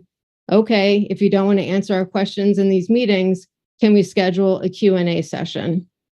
And no one was asking for confidentiality to be breached, and it's not credible that confidentiality constraints prevented the board from providing meaningful, anxiety-reducing answers.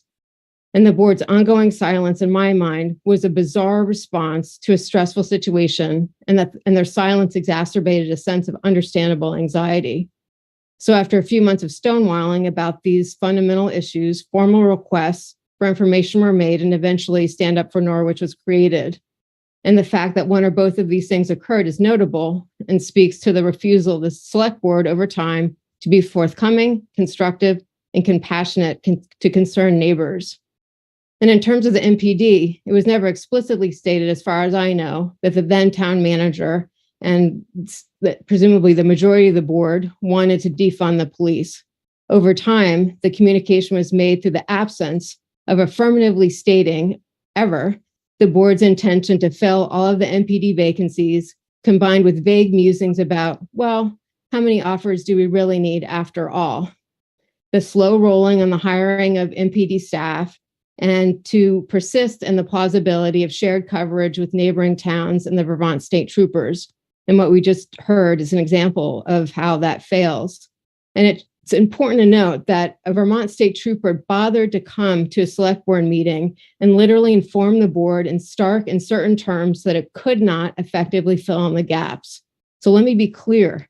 He made it plain that even if something dire was happening, and only something dire, then they would respond if they were available. And even if they were available, they may or may not be in the area. So it could take potentially quite a long time for them to respond.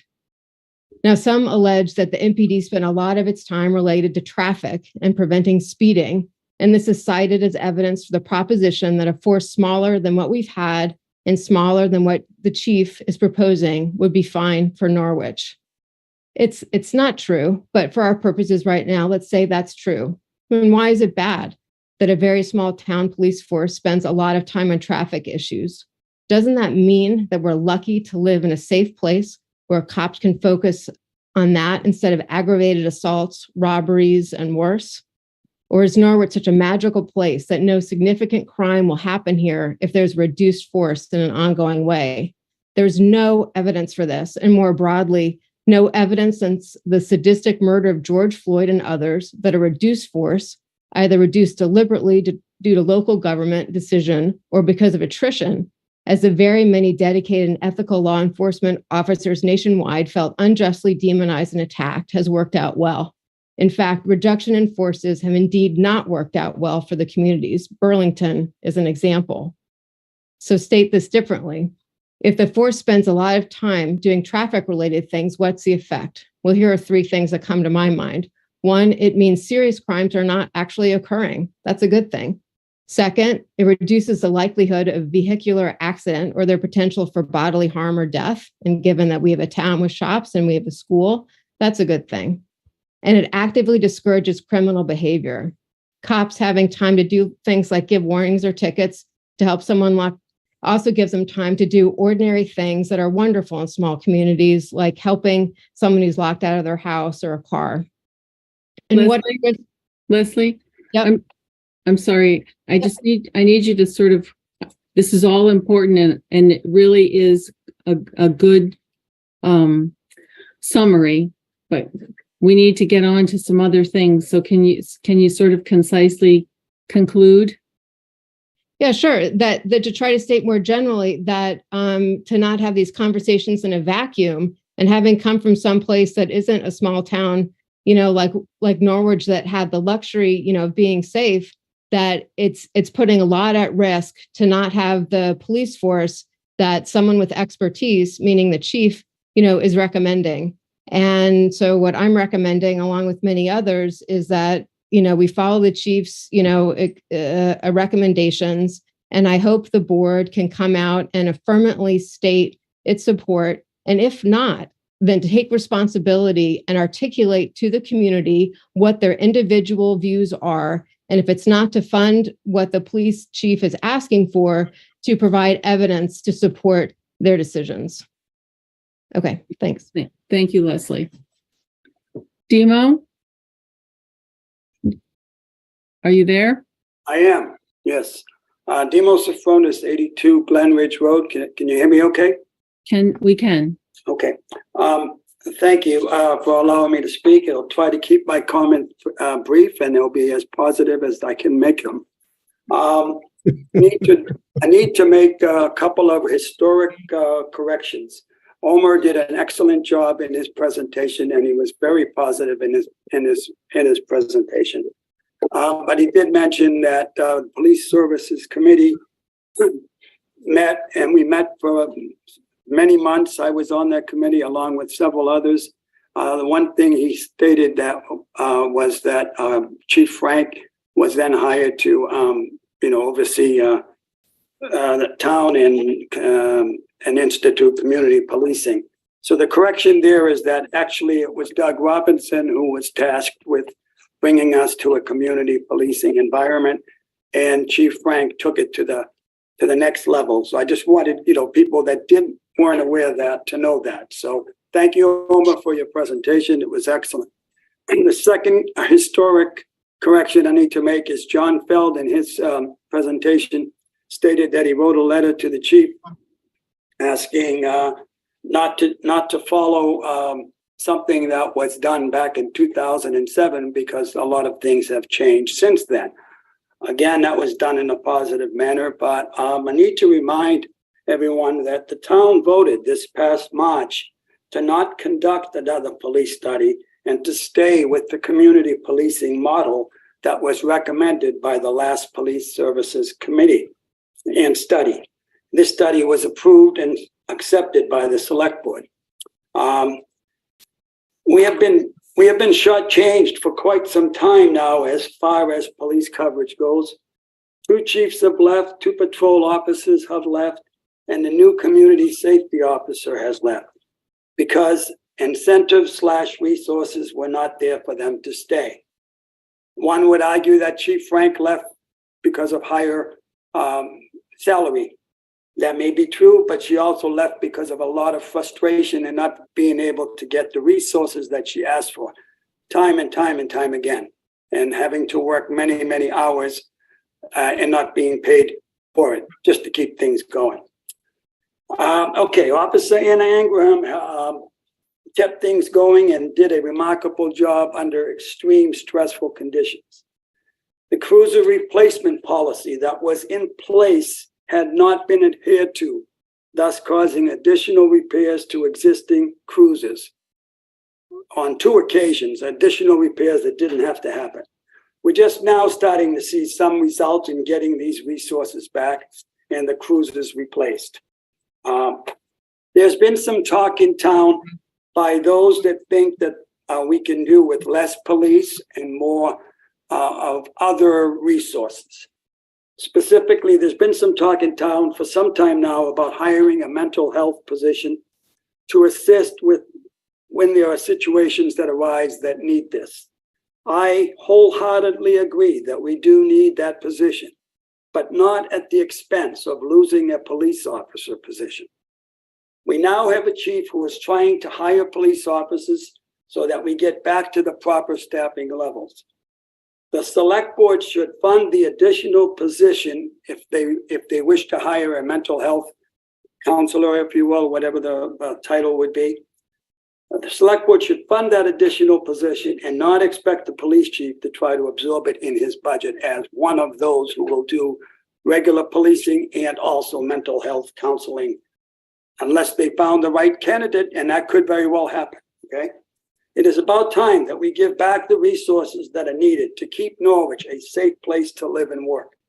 In my many years of filming Select Board meetings, I have witnessed many 3-2 votes and several 4-1 votes most recently. Wouldn't it be nice for just this once if the Select Board voted unanimously to give the police chief the budget that he needs to do his job to keep Norwich residents safe? And that budget could be any one of the 3.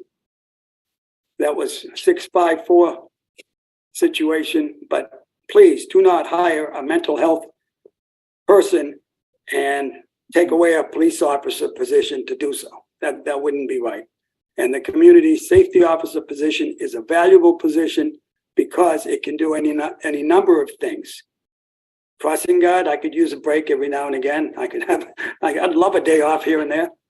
Crossing guard, the chief mentioned animal control, and also if it's the right person, and also, speeding tickets and violations, and also if it's the right person, mental health. I'd like you just to consider all of those things. The Police Services Committee did an excellent job. We met for months. We did a lot of information there, and you're welcome to take a look on it. It's on the website. So 2007, yes, but this past March, the voters were tasked with another police study or accepting what was there, and they chose, with a lot of they chose to keep it in place and to go with what happened in 2007. Thank you for letting me ramble a little bit, but thank you very much. Thank you, Demo. Thank you. Chief Cochran, hello. Hi, Madam Chair. I just want to clarify a few things. First of all, just so everybody knows, the 4-officer to include myself and a CSO would include, that would be single coverage. So one officer on all the time except for on-call hours, which would be between 1 a.m. and 7. It's not there, but we know that we can cover it. We can cover the town with that. You don't need a police officer until you need one, obviously. But the Officer Ingraham, myself, are confident that we can provide a lot of services that the town needs. It's unique, some of the services we provide, but we'll continue to do that and then some. The CSO position, I'll add, that was voted on by the board in 2001 as a civilian. I'm sorry, 2021. I see you shaking your head, Roger. 2020. I'm sorry. It wasn't, sir. I'm sorry. Okay. The information I have is 2021. The position was added as a civilian position. I will interrupt you, but this board did not vote on that. Okay. So the information I have is that was added, whether it be the town manager at the time added it. But it was, so in 2021, that was added. That was actually added as a civilian position.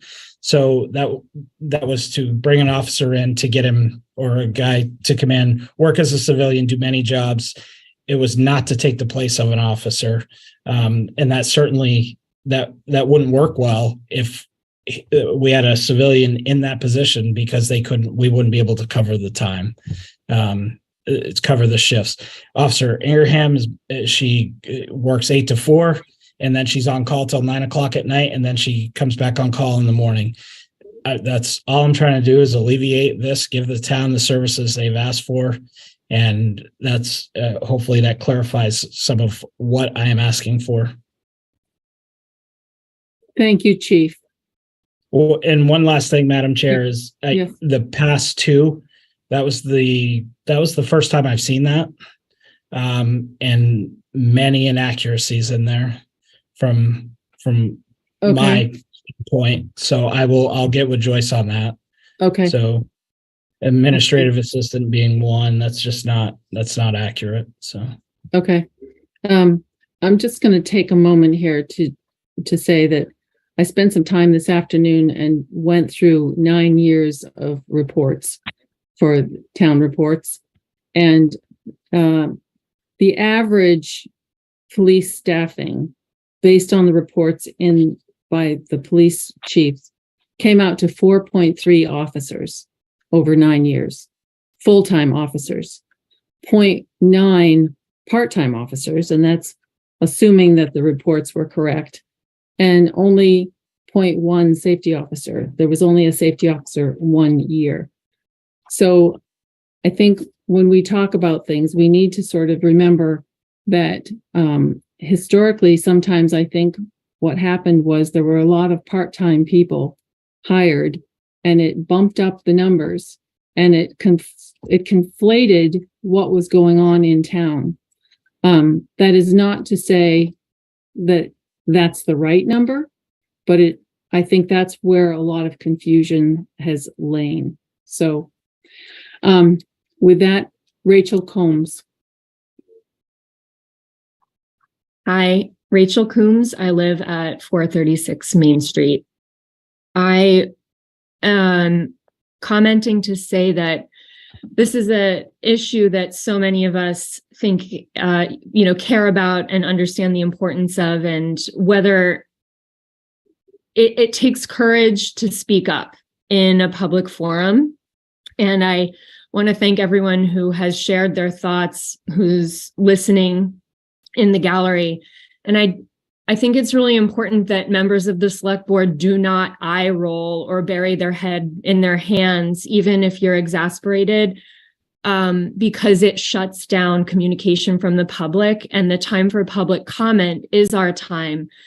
I so deeply appreciate all of the time and the personal cost and sacrifice that you guys have all put into being on the select board. But I've seen it even here tonight. This is only the second meeting I've attended, and I've seen both times where personal reactions can really shut down people's sense of safety in speaking. Also can just interrupt and detract from their flow of thoughts in a way that isn't conducive to good communication. And I think it's really unprofessional. I don't know if there are rules about it, but there should be, because we appreciate your time. And I know you have more familiarity with things about budget processes than the general public citizen has, but there's nothing wrong with not knowing how things work in this town. We're working on that. Many of us are very busy. And when we don't know something, that's not something to be ashamed of. And people shouldn't feel shut down. And along those lines, people shouldn't feel shut down for sharing vulnerably about a subject as important as public safety, when many of us have had negative things happen or just feel very strongly about the issue. Thank you. Thank you, Rachel. That was very, very strong. Roger. Similarly, thank you, Rachel, for turning on your camera and addressing your elected officials. It's really appreciated to be able to get closer to having a conversation when that happens. So thank you for making your public comment sort of to us, right? I really appreciate that. Charlotte Metcalf. Wow, I'm overwhelmed. Rachel, thank you so much. I have been waiting to ask Aaron why he's had his back to us the whole time. People have been talking about policing. I feel that as a select board member, while I respect the position that he holds, that is really disrespectful to the community that has voted for the select board. And the same goes for Roger. So I appreciate your speaking out about something that people text me and write me about during these meetings, because they don't understand the disrespectful way that some of us feel we are treated. I would just like to second every single thing that Demo said. I feel that he's been very careful in his comments over time, and he has saved some excellent ones for this evening, and I agree with him 100%. I also thank the other people who have commented about policing, as well as Chief Cochran. Thank you. Thank you, Charlotte. Let me see. Looking for the next person. Marshall Heinberg again. Thank you, Madam Chair. Just so very quickly, first, I really want to thank Rachel because she did that much more artfully than I could. But I might quote a former boss who once told me, when 10 people tell you that you're drunk, you probably want to sit down. And the body language on this select board at times, despite the fact that we have lots of comment about let's make sure we keep it civil and not make it personal. You can do that by verbal communication. You can do that by nonverbal communication. And it's been really abhorrent to me. It's something that you really ought to take into consideration and have heard, because it's coming up again and again. So that's thing one. Thing two, I would say, is that, look, there's obviously been a lot of public upset about what has happened to our police staff and to our police force. And we had a beloved police chief who we lost. I commend the board for coming up with a new police chief who, from my early interactions, I suspect will be beloved in the community, and we are lucky to have him. But it makes no sense to me whatsoever why one would even have a debate about hiring somebody who seems to be excellent at his job and then not allowing him to do his job effectively. Thank you very much. Thank you very much. And I echo that this board is representative of our community. And so our community should tell us. Stuart Richards. Marcia, this is actually, can I just, Roger, this is actually, you are recognized. Go ahead. This is actually not public comment period. So this is Actually, like under our new format, we have these sections and people get to talk in the section, and we're talking about the budgets. okay. So when is the board going to discuss the budget that we have to send to the voters? We're going to do that next. We did number 5, and then you all indicated that you wanted to talk about those new positions, and we're going to do that in number 6. Okay. Okay. Soon. Yes.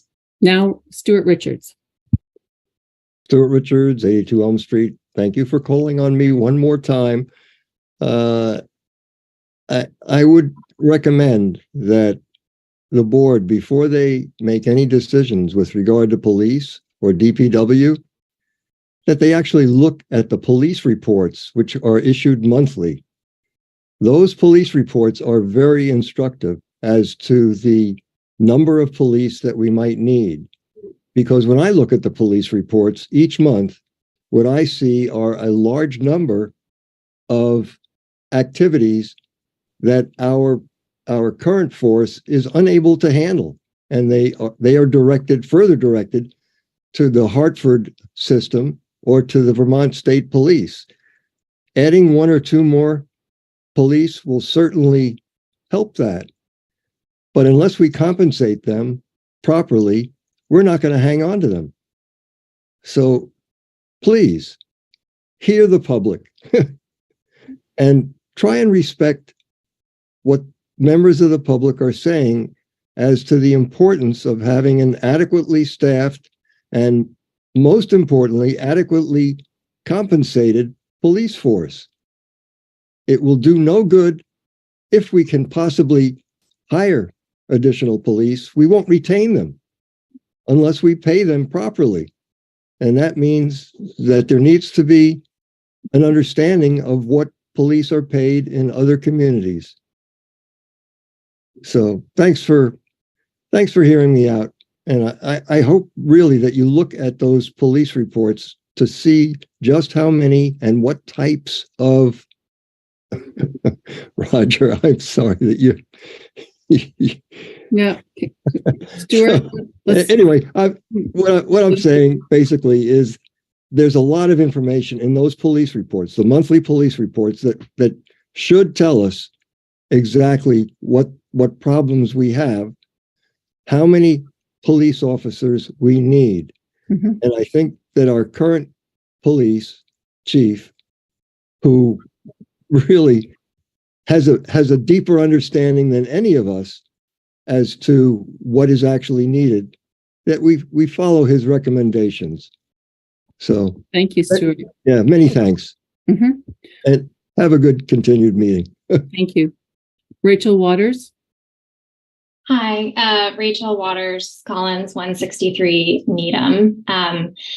I'm not going to comment on what I think the appropriate police force should be. I think reasonable minds could differ over 4 or 5 or 6 officers. And I actually don't think I've ever heard the select board say that they want fewer than that number of officers. One thing I do want to say, because it's kind of rubbed me the wrong way, is that the use of the vote in the spring over the proposed $50,000 police coverage study, the use of that as some kind of proxy for how those voters felt about police coverage generally, I think is misplaced. That vote was on one issue and one issue alone, and that is whether we wanted to spend $50,000 to do another police study. So I don't think we should rely on that vote as like foreclosing all future considerations of how policing in Norwich should be carried out, or the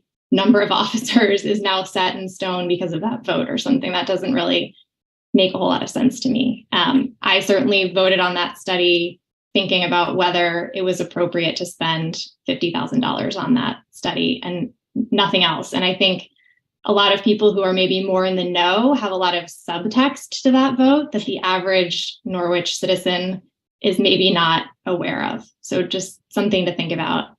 And then my last comment is just, I think everyone's aware that taxes in future years are going to grow significantly based on education taxes. And so I would just implore the select board in all things to have fiscal restraint, to make sure that Norwich is still an affordable place for people to live. So, recognizing the value of all the services that we get from the town, which are wonderful and amazing, but that there's always a price to be paid for that. So thank you. Good points, Rachel. Thank you. Leslie Wells, second time around. You have another? Yeah, just really quickly, two short points. I really appreciate the people talking about respectful behavior. I was too wimpy to bring it up myself, and took a lot of courage to do that. So thank you. And also thanks to the chair for setting a really professional, respectful tone and the willingness to listen and work cooperatively. So thank you. Thank you, Leslie. Elliot Herrick. Hey, Elliot, 27 Hillside Road. I just want to say thank you to all you guys serving on the select board. It's, I don't think, a very fun job, a lot of work, very necessary. And I would just say, I would ask that people don't necessarily make assumptions or judge other people's intentions or thoughts by what they're seeing on camera. These guys are sitting with their cameras on for 3 hours, listening to lots of things. And maybe they feel a certain way, maybe they don't. I don't suppose to understand what they're thinking or feeling, and I think it's presumptuous of the rest of you to do the same. So I'll leave it at that. And again, thank you guys. It's tough work, and I'm glad someone is stepping up to do it. Thank you, Elliot. I will look forward to you on a ballot in the future. No way. Aaron? Yeah, I just wanted to say I apologize if turning away from the camera seemed disrespectful. I was looking back occasionally to see if the cameras of the people speaking were on so I could meet their eyes, but they weren't, so I didn't. I was listening. And again, I apologize. I think, as Elliot said, we should give the Zoom format, give people on Zoom a little bit of leeway. It's not the same as being in a room, which we will be doing again in January. And I look forward to seeing you all there in person and meeting you in person. Thank you for that. And Roger? I think, Marcia, one of the difficulties of this format is, it's 8:45. I think people have the opportunity to speak and then, of course, hopefully feel heard. But then we'll start to see numbers dwindling, and we'll be left with, and there'll be us, and then, Pam Smith, Cheryl Lindbergh, and Linda Cook. Thank you for those three for always being with us till the very end.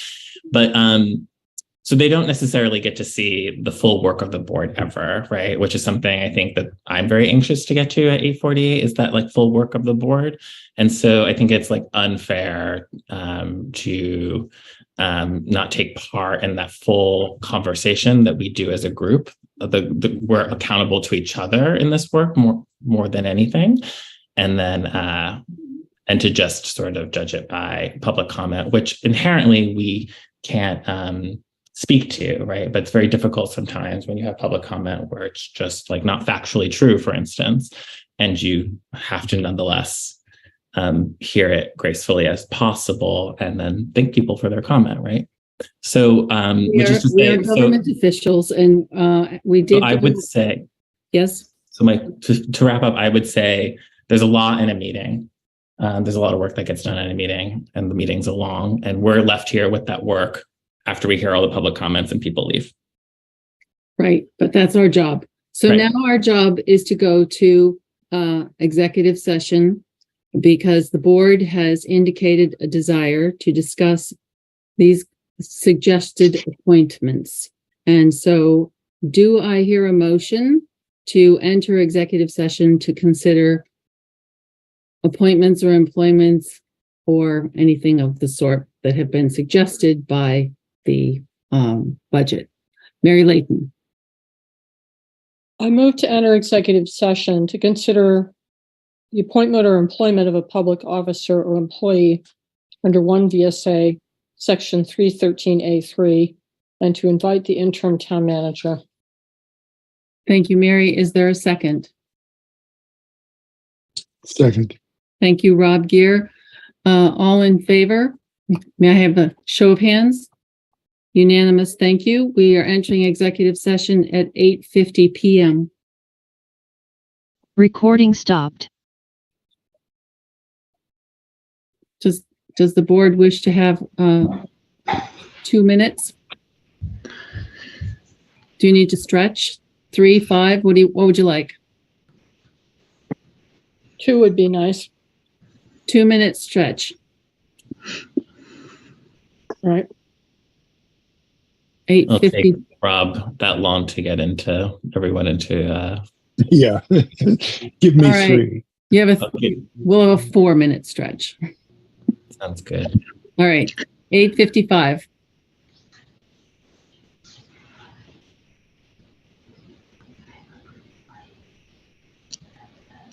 Rob, since you're still on there, so I have a workbook, just it's a PDF of a spreadsheet. It's a simple, it's 1 page, but I assume I can share that. And if we're in executive session, I can test that out now just to make sure we can get that up. Okay, hang on. Let me get people into the waiting room first. Yeah, okay.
Entered public session at 11:23. Is there a motion to adjourn? So moved. Is there a second? Second. Rob seconds it. Is there no discussion? You want to vote? Let's vote. Unanimous. We are adjourned at 11:23. Thank you.